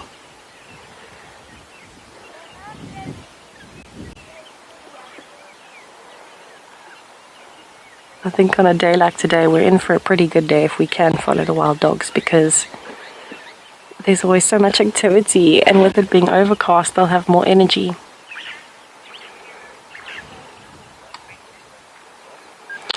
Richard, sometimes packs will stick together for life and sometimes they won't. What normally happens, like Rexon was saying earlier with the Talamatis, there has to be diversity somewhere. So at some point somebody's got to leave. And with wild dogs, it's usually the females that leave. They'll find another pack, or they'll create their own pack if they find some lone males. And it just can't be that they're always together. I mean, just in this pack, if it is the pack that has some of the Mbali pack members, that tells you enough. You know, there's some of the Mbali pack members, but not all of them. In the Ottawa Sands pack, there's some Pungwe pack members. So there is this fluidity between the different packs in a sense, and that's because they have to have some genetic diversity. And because the way the packs are structured, you know, with males sticking around and females leaving, they have to go somewhere. And so you'll always find a little bit of movement with the pack. That being said, if a male is born in the pack and he stays with the pack, he might very well stay with the pack his whole life. But, you know, that it's not definite that he will. It is much more likely in males than females, but it's never a definite. Okay, they are moving into the thicket of the drainage line. If they keep going down there, we cannot follow them. It is too thick. We can go around to the other side and hope that they come out, but we won't be able to follow them if they do disappear. So let's just see what happens. It doesn't look like the whole pack has moved. Maybe they are just scouting. Hopefully, we might see them all coming back.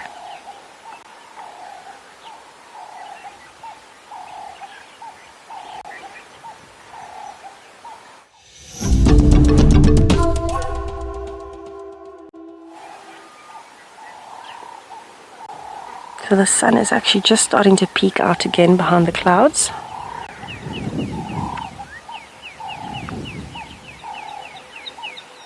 And it seems like the rest of the pack hasn't come back yet, but these four are quite relaxed to stay here. So definitely hasn't been a definite order to move far yet. I think they're all just scouting. So if you actually listen carefully, you might hear birds' alarm calling. And that's because the wild dogs are moving through the drainage line now. So all of the life in there is going to be very, very scared. Yeah, you can hear some of the birds, fork-tailed drongos. They're alarming.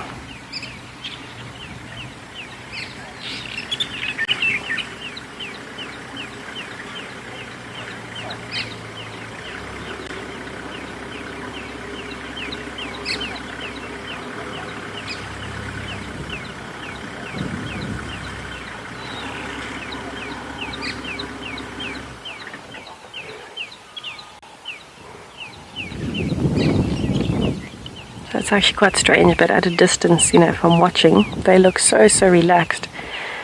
And meanwhile, in the background, while the other part of the pack is moving through the drainage line, I'm just seeing birds fly up out of the drainage line in a bit of a panic.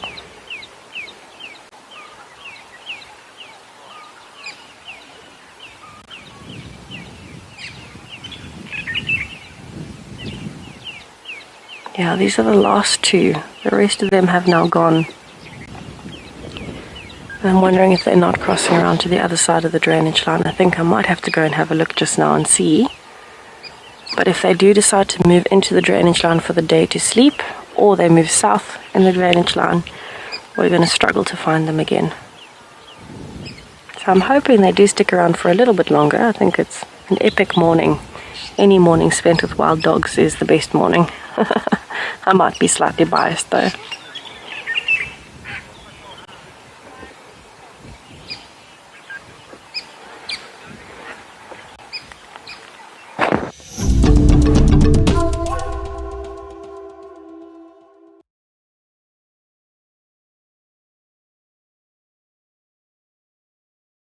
Look at the paw of the female, the back paw there. You can still see the spot of a leopard born while still young having spot. If he reach up to 5 years, because of the weather in the area, the spot is going to disappear because it's very hot weather. If you stay in a forest, in a thicket, a lion will have these spots. It's not going to be fainted in the body system because they might be in forest in a very cool area. They will stay in the body, and this is get rid of get weathered from the weather in the area easily. Just one of the female that she's very close to her vehicle. She decided to come close to us and lie down, and we can get all of these details.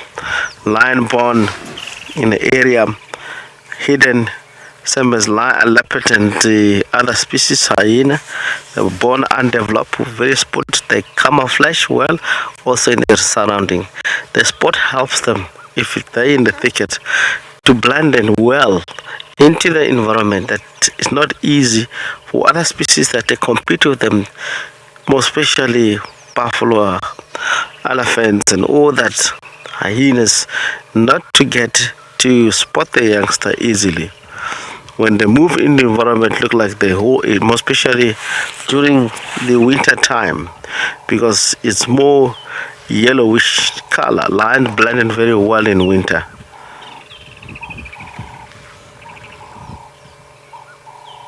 The color of the grass in winter is almost the color of the lion. That's the reason we tend to see quite a lot of kills, because when the lion ambush in the area, it's perfect camouflage, more especially hunting around waterholes. I've seen this lion ambushing, waiting tall grasses.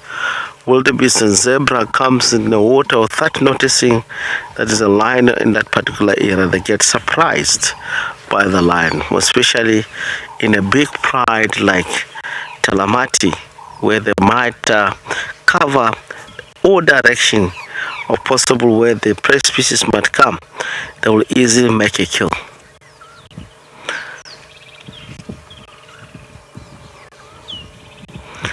Lions like to hunt, more especially all the antelope, or small and medium size and big animal here, all that have hooves. Lions will hunt them a lot. All the species that have packs and all that, is not easy to hunt them for food. For instance,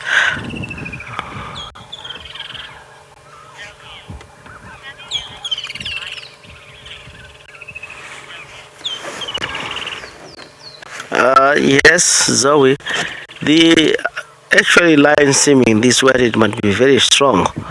I've seen a lion crossing a river. Lion doesn't like swimming like an elephant. They don't. Lions in the area, they hate water.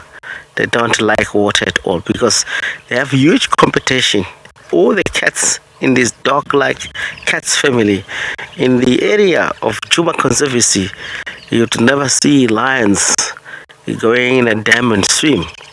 But you can see these species, if the river is full flowing, they would never set the foot there. But if the river is low and it's a time for them to cross over, they will cross the river from one side to another. But mainly they don't like enjoying swimming, go to the water hole and swim. They don't do that. They just forced by nature, and it has to be with shallow water, otherwise they cannot cross. They will stay wherever they might be. If you go other areas, you may find lions are always hunting in the water. They adapt their way of hunting and survival in different areas. The service ones, really, I've seen them, they don't like water at all.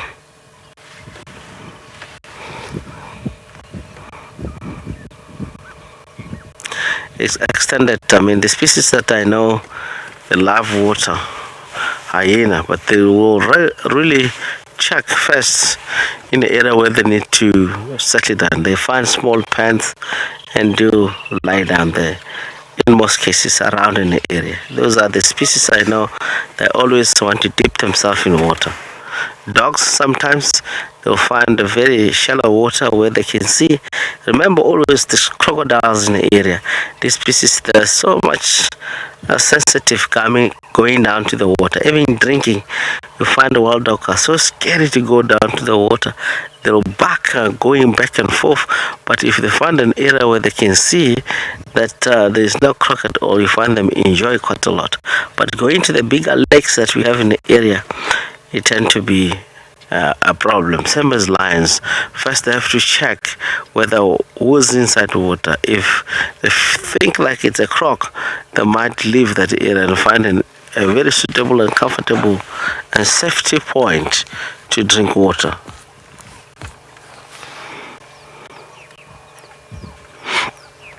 Lions in the area, all these sub-adult, as they reach the sexual maturity, I believe it's now. The same pride kuhumas, these youngsters, they're born, or sub-adult, they're born at the same time with kuhuma.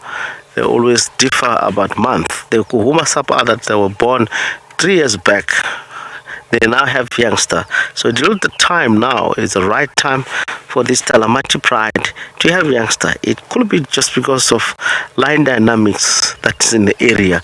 They cannot really accept a male that know that it will be defeated tomorrow, because in the area where are the northern reaches of the Service and in the eastern part of the Kruger National Park, this is the high corridor of migration of lions into the surrounding. Lions, the pride that comes from Kruger, most especially that kicked out from different pride, they will come into the area as young males. They will come into the point. We have seen quite a lot over many years of experience and collective of information. All the time, the young males will be forced by a dominant male. Let us take the example of Talamati pride here. The dark mane is not in a very healthy condition. It was raising now this youngster, they're extending the period to stay within the pride, because the father itself, it shows that he's not in health condition. He does need this young male for protection. So he will make this young male stay here until they reach the sexual maturity. What's going to happen if they don't choose themselves to leave? What means they will practice whatever they need to do if they reach in that stage within the pride, and that it might encourage a lot of deformation in this pride. So I won't blame dark man at the moment, because his condition is not right. His front foot, of course, is always in pain. So he has to defend and look for other possibilities of defending him from other lions to kill him. Is this too young Mali? He believe and he invested his trust to these 2 young men that are going to protect him. Remember, something that's written in information, sometimes the lion's or animal behavior, it can be opposite. Of course, him to survive, he needs these 2 boys, because he's not in a very well perfect condition. These young men, they might stay. And if his health is stronger and he finds himself that he can really sort out all the problem, the dark man will push this young man away from the area and go and learn to do their own thing without any interference of him and the other sub-others to help them. So now he's just extended that, trusting these males, the young males, they will protect him from different males that comes into the area. And I just hope and believe it's in the nature that the new male comes in the area. I would never blame to see new males in the surrounding. Kick this young male off from the pride and start to settle with the female. It might be better if we can find 4 collection of males that come from Kruger or Manyeleti into the area. It will be a good move for them. That means we might see lion comes in the area, and now it's going to take a while. It's going to take time. These sub-adult male, they're not going to really mate yet. They have to decide. Even if they reach the sexual maturity, I believe their age and the general appearance of them and the years calculated, they have to move out of the area and start to form. I believe when I start to see Mapocho and Machingalan, they were in the same age, if I recall very well. They were in the same age. They came here being 6 altogether and 1 female, and they started to cause trouble here. Yes, they have settled and mate with the female.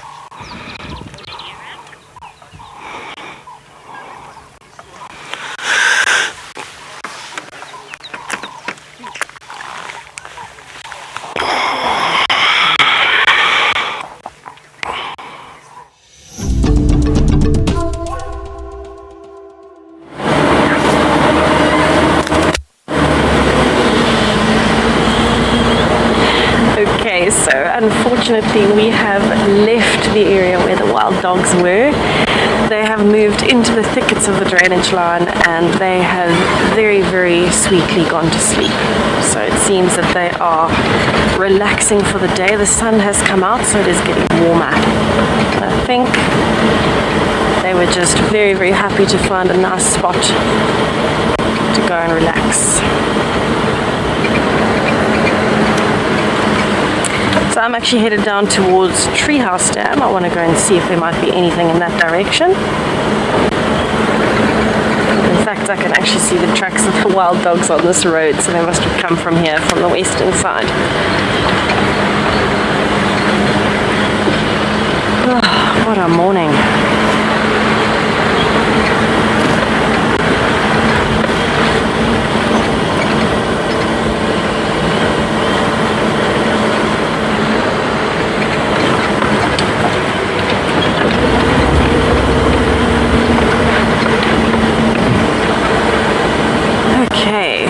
Just about to go through a little drainage line, so I might stop and have a listen when we get in there, just to see if there might be anything around following the wild dogs perhaps.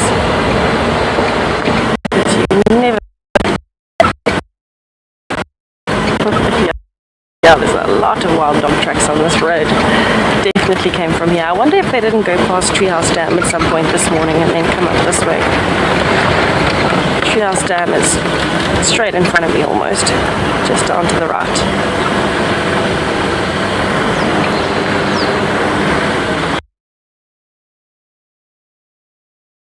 Okay. I don't see anything, so I'll actually just carry on. Not a lot of birds calling at the moment.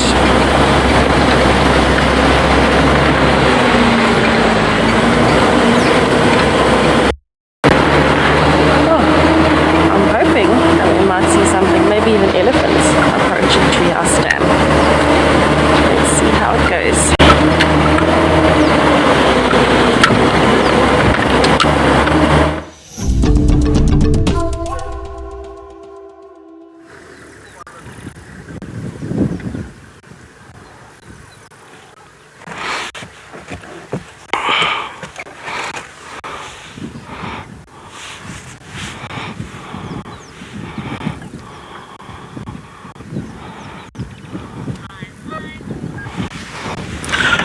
Welcome back, Sam Pride. We just managed to see one of the young male getting up and move.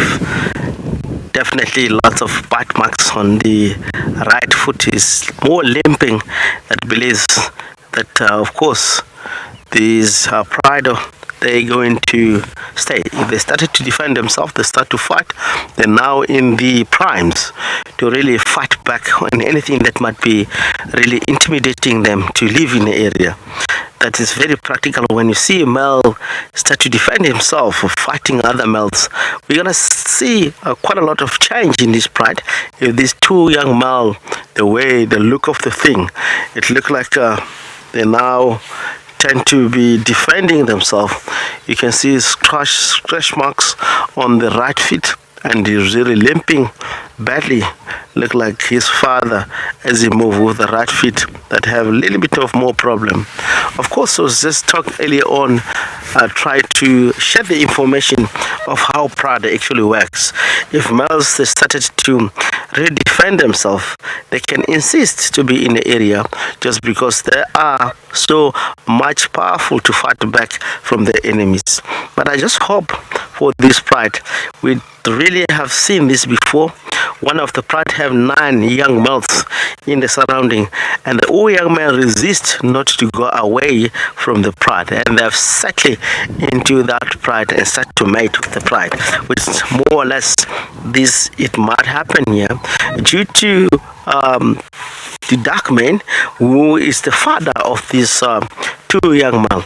It's him that can really push them out of the church, push them out of the females, and also in the territory. And these guys managed to settle in their own way there where they need. If they want to go south, they'll settle south. But due to the condition of the male, if you do that, you have less members that might defend him. Due to his condition, of course, you're forced to have this male to stay around. But we're looking forward to see in a month's time, because definitely I've been calculating, because the same pride that have cups at the same time, which is Kohumas, the individual sub-adult members, so they are having a young star at the moment as a female. So I suppose these ones, they might be now they have to mate and have a youngster in the area due to the dynamics change of alliance in the surrounding. They cannot accept a male knowing that he's not going to settle within the pride. If you look at the S8 male, is a different coalition male that come from Torchwood Pride, which normally now at the moment they call it Mbali Pride. They have 2 males there that always be with the Torchwood Pride and move to Torchwood Pride. The S8 male is between the Talamati Dark Male Pride and Torchwood Pride, which they have 2 males. So in between there's a lonely male that's trying to take over from Talamatis, and the sub-adult they're resisting not to join. The female, the mothers of this sub-adult, they went on that direction. It might happen that one day it could be the beginning of the pride. But if these 2 young male, of course, and the dark man decided to challenge him, he's gonna fight him and push him. Those female, they're likely to win the female back into the entire pride. So, but of course, the female, they've realized that these young males are not moving out of the area, and they avoid inbreeding. They move out and find a new blood and mate, hoping to settle there. If these young males, they've moved already out from the pride, I believe the 4 or 5 females, they will be back to the rest of the pride and start to challenge or vocalizing, set marking, looking for a new male that is going to mate. I hope the old male here, the dark male, is losing power in a daily basis. And remember, from the Lion Kingdom and Leopard Kingdom, all these species that are territorial, they can able to read themselves from the scent, whether this one is still powerful male to mate or this one is a weak male to mate. If you find that on your scent mark, you're not covering all the necessity of being a dominant male and be strong and able to pass on the gene. The female, they're not going to accept that particular male, because he will be always defeated. The caps is not going to be safe. They will always challenge with the new male and get killed by new male. So this is how normally lions work. There's no way that the female can stay here. I believe these sub-adult men, they're going to force themselves to stay in this particular pride. That's the reason we have now seen females moving out of the area, and Darkman doesn't follow them. He knows that his status is not in a very best condition. Look at the female lions or anything, wild dog, hyena. If they are in a very challenging condition, they cannot even enter on mating. They cannot be on ostrich. They cannot, as a male, he cannot force himself to mate. He might be part of the pride following them behind. And the female, if they really enter into ostrich, they will challenge other males to come in. So the female now, they were putting these males into trouble, because wherever they were scent marking, they were inviting other males to come and mate, and letting them that they with the male that is 0% is not going to perform well. So dark male condition is causing him not to mate. Well, I've seen dark male mated about maybe nearly 1.5 years back. I haven't seen him trying since from then. Since these calves here, they've grown up. The female, they enter into estrus. He was not interested sometimes. But I believe if Darkman able to go back to the rest of his brother, the two brother collation, it will be the much more better decision, because the two males they might come into the area and start to marry with the old female. But again, we have learned from Birmingham, where they used to be in the area, sadly with the different pride that's in the area. What happens with kuhumas when they find that the calves are reaching sexual maturity, the majority of the calves, and they cannot mate with them? They have done exactly the same what the female of Talamate have done. They've just moved off completely in that area and found a new area with the new male. Birmingham have done so. They've moved completely in the area, going in the area where they find the new females to mate without getting challenged. So it's in the nature of a lion to respect. But with these two young males, we might witness something that is not common and normal with the lion kingdom. They're staying, they're not going anywhere. I don't want to predict what's going to happen in future, but as I think, if these female get into ostrich and start to challenge the other male, we might see them mating with the sisters, which is very, very seldom to come across with it in nature, but it might happen again.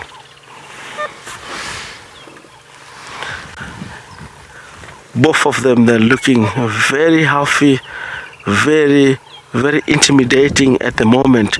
I believe if any pride comes in the area, these two, if they stand up and face them,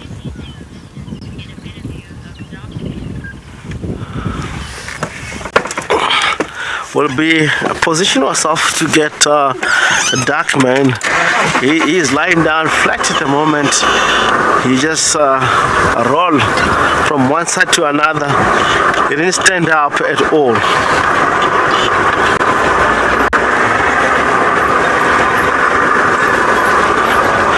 I'd love to see him.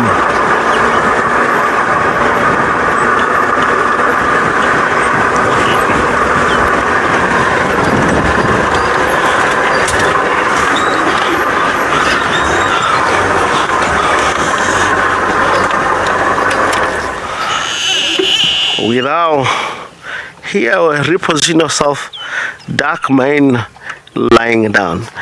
It's in the nature of a lion. I cannot really go much about how he's looking at the moment.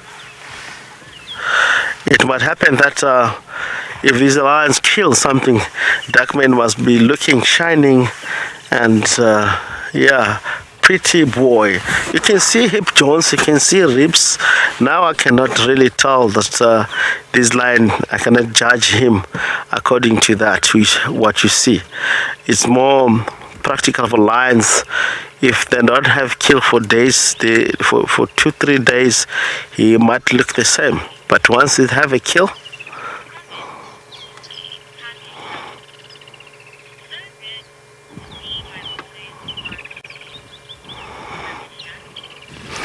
Tanishan, well done, thank you. I mean, we've been holding you to see your favorite cat sounds like, and he is now here. Very, very, look like he's flat, very sleepy. We also happy to see Darkman. He's one of the male lion that cover our conservancy quite a lot. He likes to stay in the area. We always be proud of him.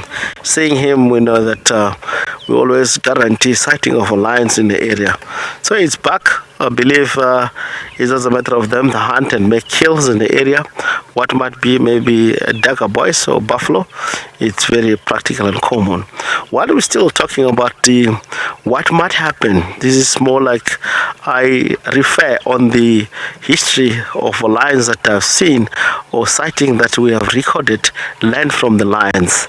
If dark men remain here with these boys, he might really stay for good and look opportunity for this young man to protect him, unless if he get hurt or sick and become very weak and get challenged.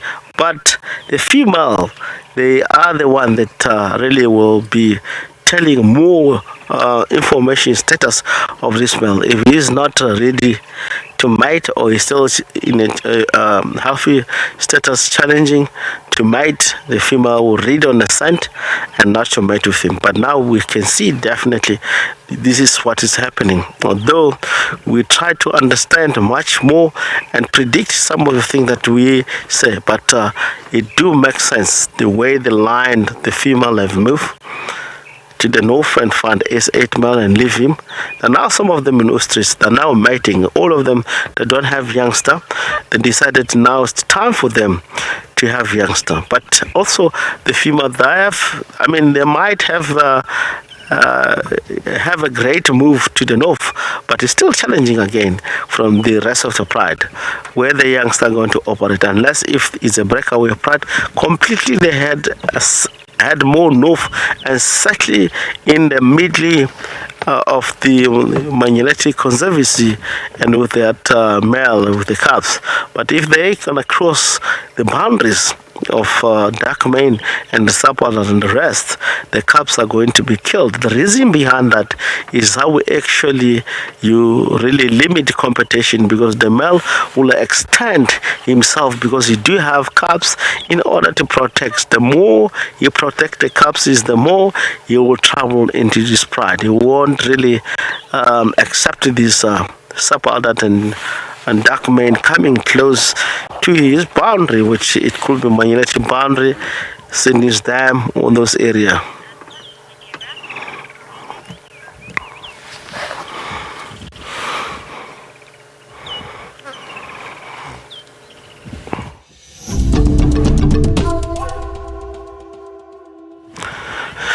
We come back, we have the favorite male for all different viewers, dark mane, which is really lying down. I think if we're patient enough, we might get to see dark mane get up and move, because it's really now, the weather itself is unpredictable at the moment. It's overcast for 20 minutes and sun comes back for 15 minutes. The weather is playing a lot in the area. So if it stays hot like this, lions doesn't like, of course, a heat. He might get up and see how much he might be weighing at the moment. His condition, you can able to read him when he walks. He does have another injuries or not, but at the moment we cannot see any injuries that might be with this male.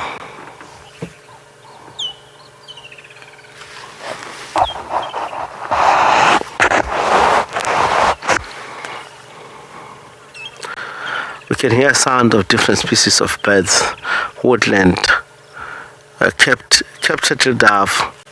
Maybe singing this beautiful song that is common to us. Work hard, work hard, work hard. Some of them might be interpreted in a different rhythm, saying something else, but I believe it might be dedicated for dark mane. The best saying, work hard, man. You get up and work hard. I mean, you have to fight for yourself and defend the whole pride. So this song is very motivating. Of course, mainly for us as Shangaan tribe, when we get this song, it tells us, get up and work hard.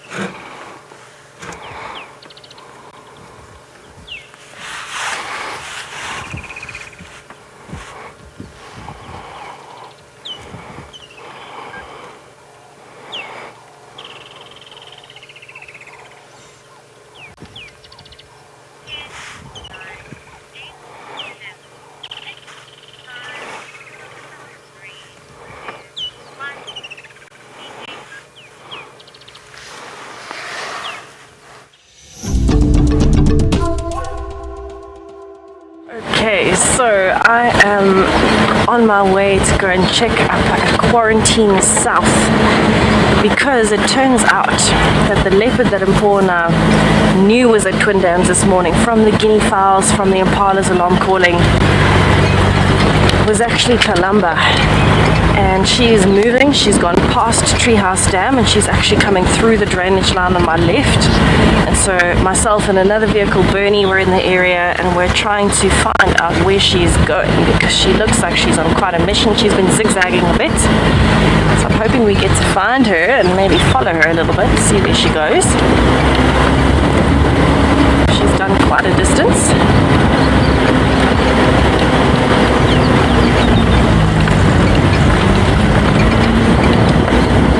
So I'm actually coming straight back up the road. I've just come down to get to Treehouse Dam because she's already gone through, so we were a little bit too late.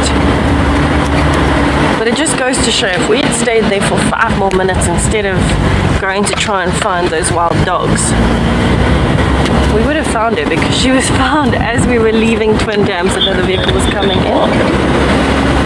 And they found her straight away. So we were this close to finding Kalamba this morning. We knew she was there. We knew there was a leopard. And we were using all of those signs. The guinea fowls up in the tree, the squirrel alarm calling, the impala's then alarm calling. She must have been coming up from the drainage line. And we did about 4 loops in the area trying to find her. But she must have been very, very well hidden. And then as we left, she came out. So she obviously didn't really want to be seen this morning. Unless she's just that good, because she is. And so she came up and has been moving.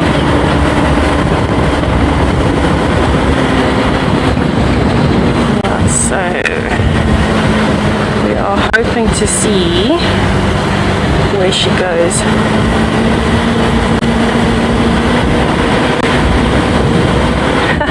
Christy, you think so? Left it a little bit too soon after wild dogs and lions. I mean, very, very possibly. Very, very possibly, but we will see. It just seems like everything seems to be falling into place for Boxing Day. Falling into place. So we will have a look. Hopefully we do manage to find her sometime soon. This area is very, very thick with the drainage lines, so and very, very bumpy. So we will have to see how it goes. I don't know if we're going to find her again. It's already quite late in the morning, and you might find she's actually got her cubs hidden somewhere in the drainage line. I actually thought I saw her outside of my room last night, and I was absolutely adamant that she was going to be around this morning, so I'm very, very happy to hear it is her.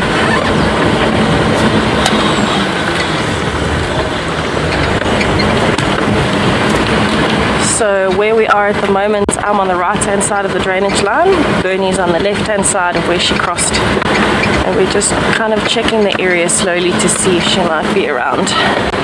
It is a perfect area for her. She loves this area of Quarantine because there are so many impalas around usually, and scrub hares. And so there's impala lambs, there's scrub hares, nice small meals for the cubs that don't take up too much time to try and hide and feed on.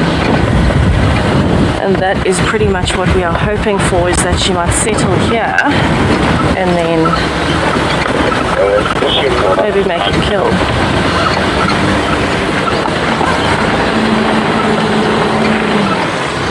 Can see some squirrels, but they're not alarm calling.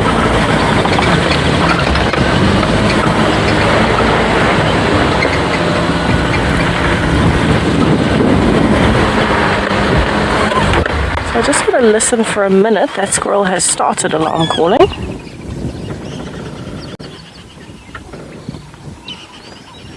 Yeah, I can hear it.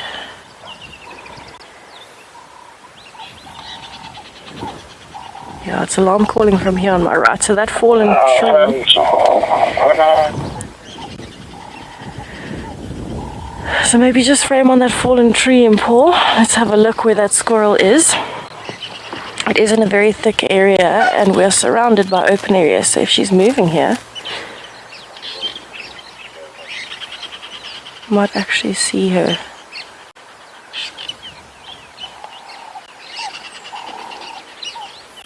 There you can actually see the squirrel is up and down. There's two up and down all over the tree. And alarm calling.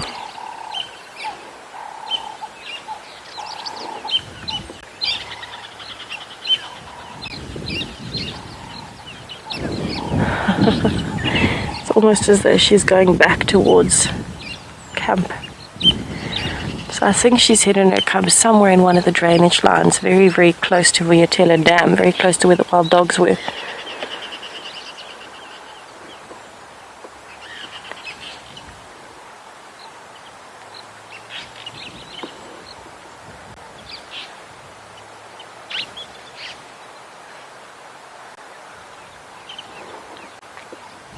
And it has stopped.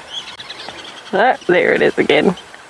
So there are two squirrels that are chasing each other. That's not the squirrel that is calling. Neither of those is calling. There's another squirrel that's calling. Actually, I just want to use my binoculars and check that. I was checking the tree in the distance. It looked like there might be something up there, but it's just a funnily shaped branch.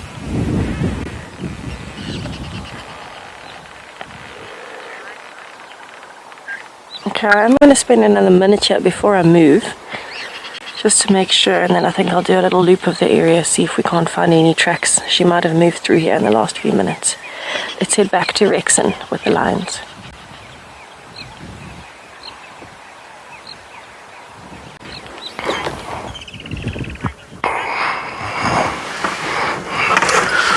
Welcome back. We're still with the duckman and the offspring. It's really, he's just tossing from one side to another, just changing angle. Maybe he's just avoiding sun to his belly, because lion most of the time, if they do feel like very hot, they will lie on their back and allow the whitish color of the bellies to reflect the light. At the moment, the body, which is yellowish and the mane, might be observing quite a lot of heat from his body system. And again, lions, they need energy from the sun before even decided to move. It's very healthy to have more sea lions open in a heat day. Of course, we just cross finger. This pride is going to hunt in our area. The way they're facing, they might come towards WildEarth axis to the east, maybe hunting around the waterhole. It's in the nature of a lion sometimes to really lie down very close to the water in order to calculate how many animals that are coming in that particular area. If it's a big animal, buffalo or hippos or anything, wildebeest, when they get sadly at night, they might try to stay behind those animals and try to bring them down. Lions are carnivore species, they don't eat grass. If they do eat grass, it is just a matter of they have upset stomach, they need to throw out. It's very common. Or they have hair ball that stick in their throat and irritating. They will eat grass and really throw out. Sometimes they can really supplement the diet eating bit of grass. It's not just because they are herbivore species, they need to really get to sort the stomach out. So I'm looking forward for this pride one day. Of course, the sub-adult to mate. I'm not sure. I have no preference of male mating. I see the offspring. And really, if it happens that the adult female have moved to the north and these guys are going to settle in the area, so that means that population of lions in the area is increasing. Of course, these they will have their own male, and the females they have their own males, and that it will be the end of being so much close and related. Because mating with two different males, it means it's the beginning. It's the beginning of a new pride, and they cannot really allow one another to cross their boundary, because the main thing, the dominant males will be protecting the youngster. There will be so much upset if this pride cross into the new territory of the female. I'm sure S8 male have been established his area. He is moving quite a lot into the north and come back, Hook, back into North. It's been sometimes we haven't seen them. The area that he normally hangs around, he likes to come quite often because this northern sector, which our Northern Conservancy, which is a government one, they don't have lots of in the area, they don't have lots of line activity towards the south. It's only the Talamati and sometimes it used to be Kuhumas, and the Kuhuma, they're not coming far as this area because they have cubs and they are always thinking about this pride. If they come across with the Talamati and having those young cubs, Talamati might kill the cubs. Maybe if they grown up, they might extend it more to the north because Kuhumas used to be there around where we are and Talamati have taken over. There's quite more lions in the southern sector of the Conservancy of Manyeleti. You tend to see Naru Pride and Torchwood Pride to the east, and a lot more, etc., that we can name it or call it. And I believe that the breakaway from Talamati is still operating inside Manyeleti. We'll see in our Talamati over many years the 4 breakaways and what caused that. In most cases, if you find lions, if there are more than 15, 25, you know that in the area that they're operating, it's very healthy. It's quite more general game, but it's in the nature again for lions to break out in a very small pride numbers. Like now we've seen that 5 female have off, and these guys, they've started to leave being 8 or 9 individual in a pride. That if they bring something like wildebeest, it's going to feed the whole pride, even kudu, the whole pride. But if there are more than 15, 40, look at that, they just spotted something, they're gonna start to hunt. If it's a warthog, guys, we're gonna see the kill. It's what more important with the lions. They can be lying flat from zero and suddenly they get up and move and hunt. So look at the female right there. She's in a position to fire, to go. Oh, wildebeest, wildebeest. Behind you, there's a wildebeest running. See, might be the species that they like to hunt. There's a wildebeest running behind us, and the female look like she's gonna be interested. And one thing for sure, with the sub-adult like this pride, the young or sub-adult are more inquisitive when it comes to hunt. They're very active, and due to that, they are so much successful. That's reason Darkman staying here, because he will be looked after by the rest of his offspring. She's really more getting into the mode of hunting. That's what really make the whole pride change the direction where they're heading. They might head back into the north again for the afternoon.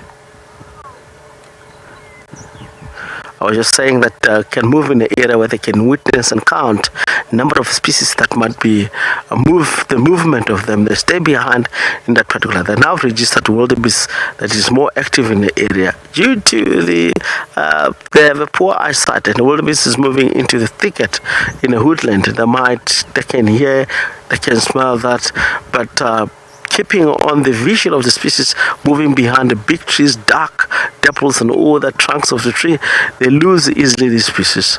But I believe that if a warthog comes here, is what I was trying to earlier on, try to share with you.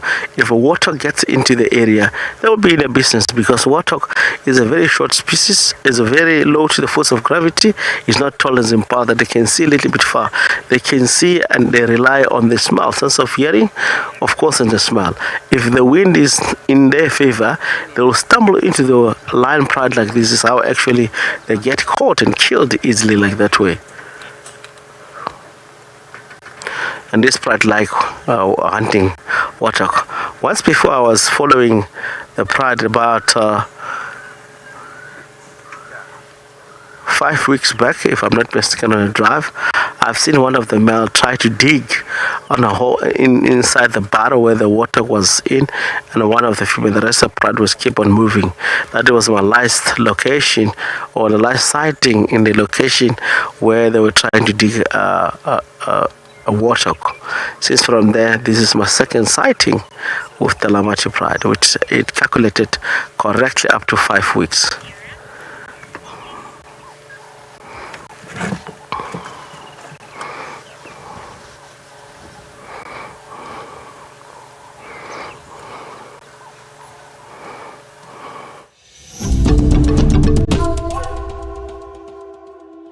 Okay, so I've come up onto the main area of quarantine now, and I've heard the squirrel's alarm calling here. This is the general direction she was coming in, and she seemed like she was quite intense. She was scent marking and moving quite rapidly. And these impalas, a lot of them are relaxed in feeding, but one female, that one that you can see looking at us, she has not stopped staring in this direction.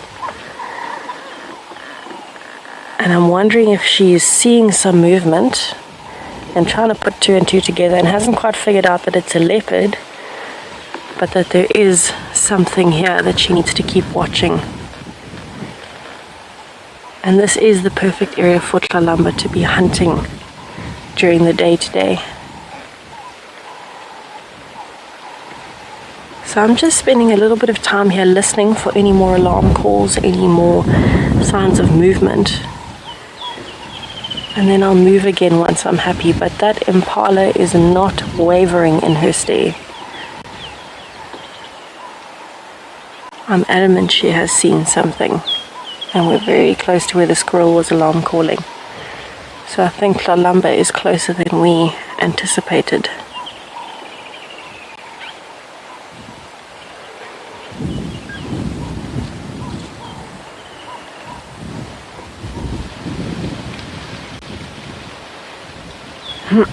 The wind has picked up quite a lot, and so the impalas are going to be more nervous anyway.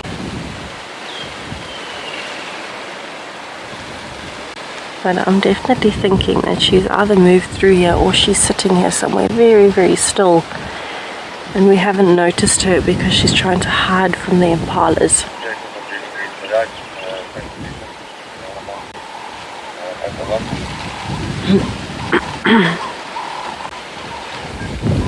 Yeah, they keep looking up this way. I'm wondering where she might be hiding. I hope that she is here somewhere. We might get a glimpse of her before the morning ends.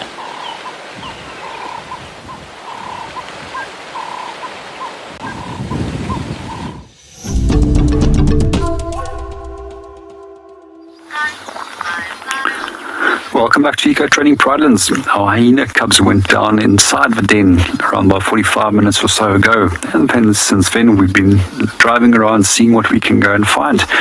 Unfortunately, we didn't have much luck when it came to any of the larger mammal species, but we've been looking at a number of interesting birds as well as insects. And both of these are quite tricky sometimes to get onto shots, as they tend to move off very quickly. But they also have such a great value for us, and when it comes to interpretation, and it's just amazing how much interesting behavior can be associated with specific species of insect. And one of those was actually a species of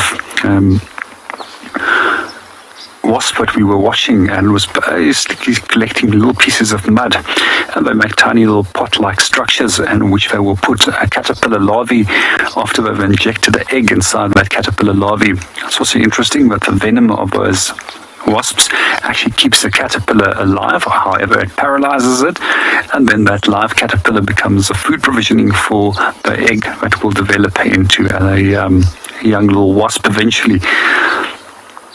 We also find a number of different wasp species out here that also parasitizes other wasp species, and one of those is also known as a mutilate wasp or velvet ant, which is actually one of my favorite species of wasps to watch.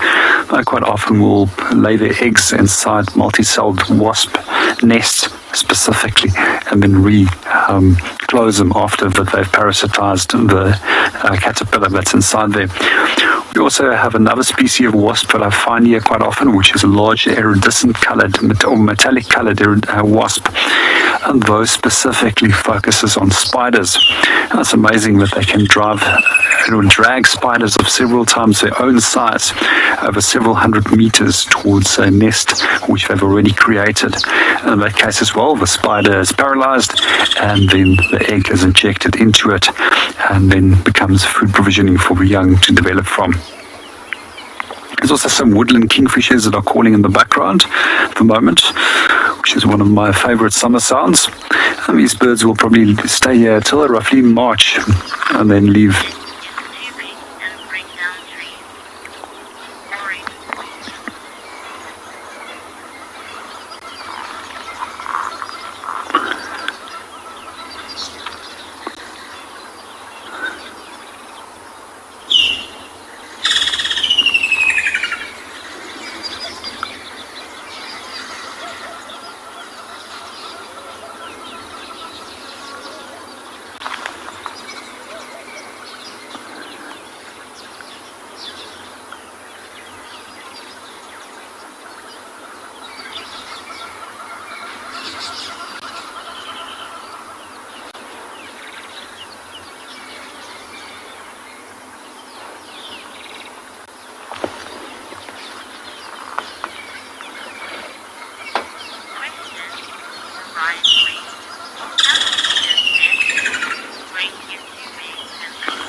Good morning, Orion's Waste, and welcome to the show. Yes, those nest structures can definitely become too heavy and break the tree, especially if a tree is quite old and it's starting to rot away.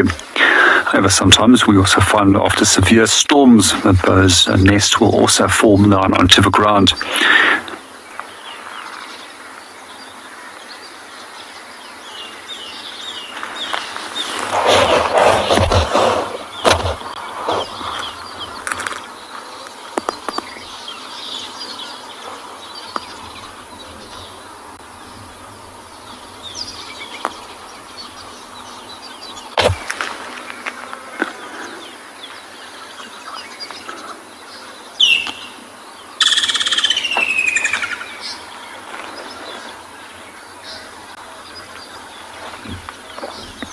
Well, we're going to move on and go and see what else we can go and find.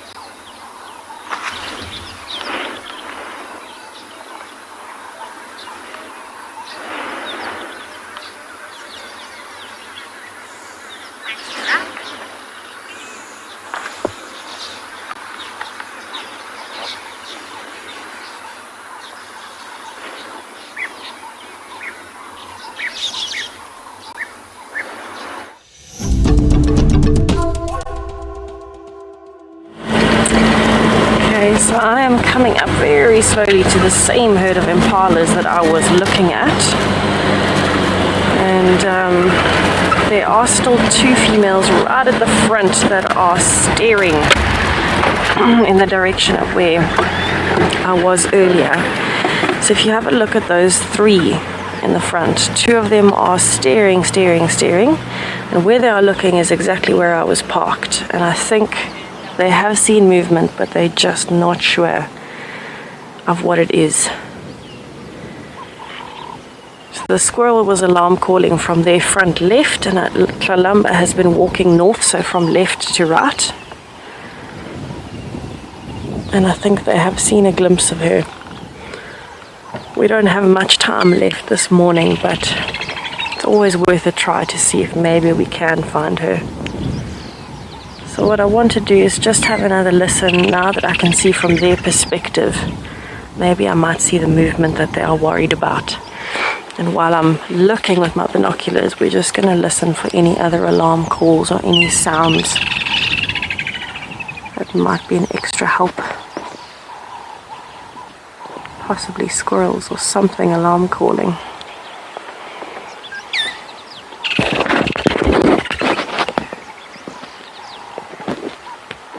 And confirm they were close to now.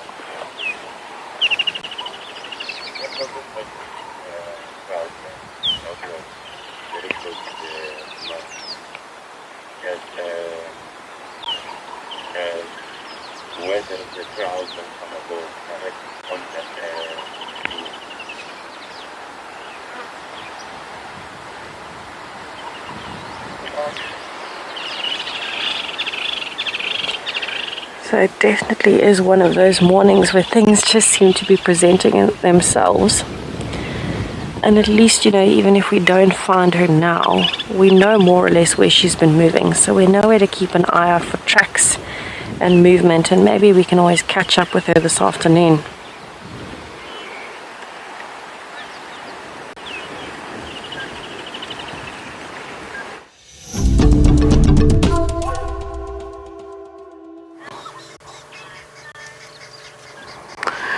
Welcome to the Pride, a life at Djuma Safari Life, Talamati Pride.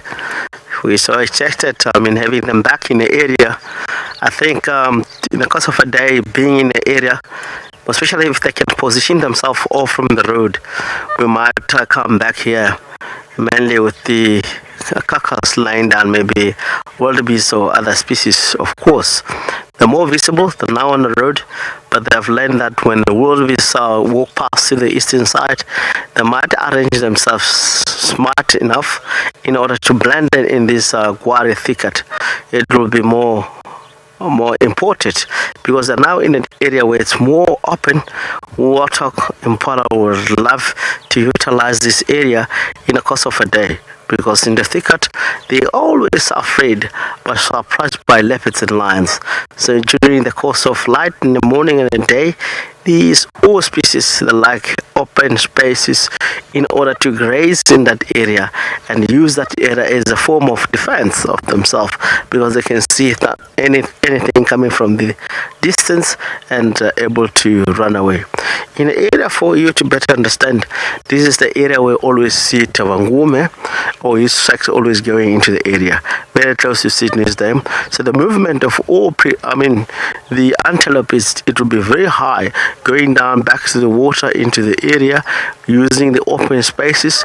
It will be lovely, loved by the zebra, wildebeest, impala, kudu, because this is the area where they can move. Of course, due to the water source, which is not far, they have to move in the area. Elephant also do the same. They like the area quite a lot. I've calculated over many years being involved in Djuma. This is the area where you can see wildebeest, zebra, and sometimes elephant. Impala, they likes to be in the spot, of course, because it's really close to the water. They can go up and down. Now, opposite farm also, it does have an open in front of the clearing where the impala likes. They can use in between the two clearing, of course, for movement and grazing point. These lions, they are listening while they're sleeping. They are not completely off. They use the sense of hearing. Lions' sense of hearing is very well developed, and the sense of smell, they are very good. At night, the sense of eyesight is very high. Very high. During the day, they might a little bit get confused. When the species stay behind the thicket is where you find the lion. They cannot hunt in the course of them, especially if animals move in the thicket. They'll tend to wait until they get to see an animal more a little bit in the open, where they manage to see the details. These animals are very clever. When it comes to hunting animals, they're not like other species, of course, that can really, like hyena, they can go for that particular individual. Without identifying the animals and also do the research of that animal before they take off. They really look few things that they can really compare, or they really likes to start hunting. If an animal is fit and strong, they assess that. They cannot go for that particular animal.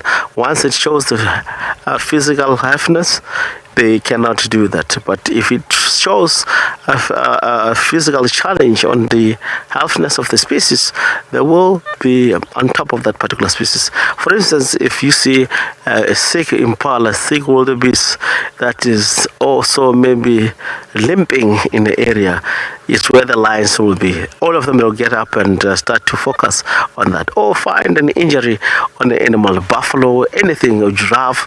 Immediate affect, the lions will get up and go for that particular species. Even the hot day, they know that it's easy to bring down species that really have physical challenge. But if impala comes here running and the wildebeest show fitness, they will think about it before even going to eat, because it might be waste of energy. That particular species will run fast and go away, because it might see the lion into the open space and no present of danger.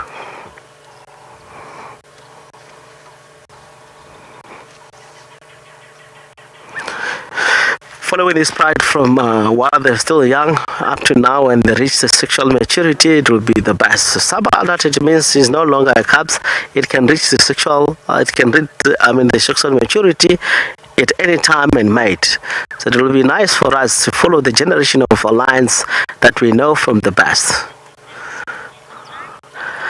It's such an amazing animal. I would like to thank and congratulate everyone that really sent us comments and all the questions that have come through. We have enjoyed reading your question. I love reading your question and your comment. It really makes us more happy out here. From myself, thank you so much. There's behind the camera.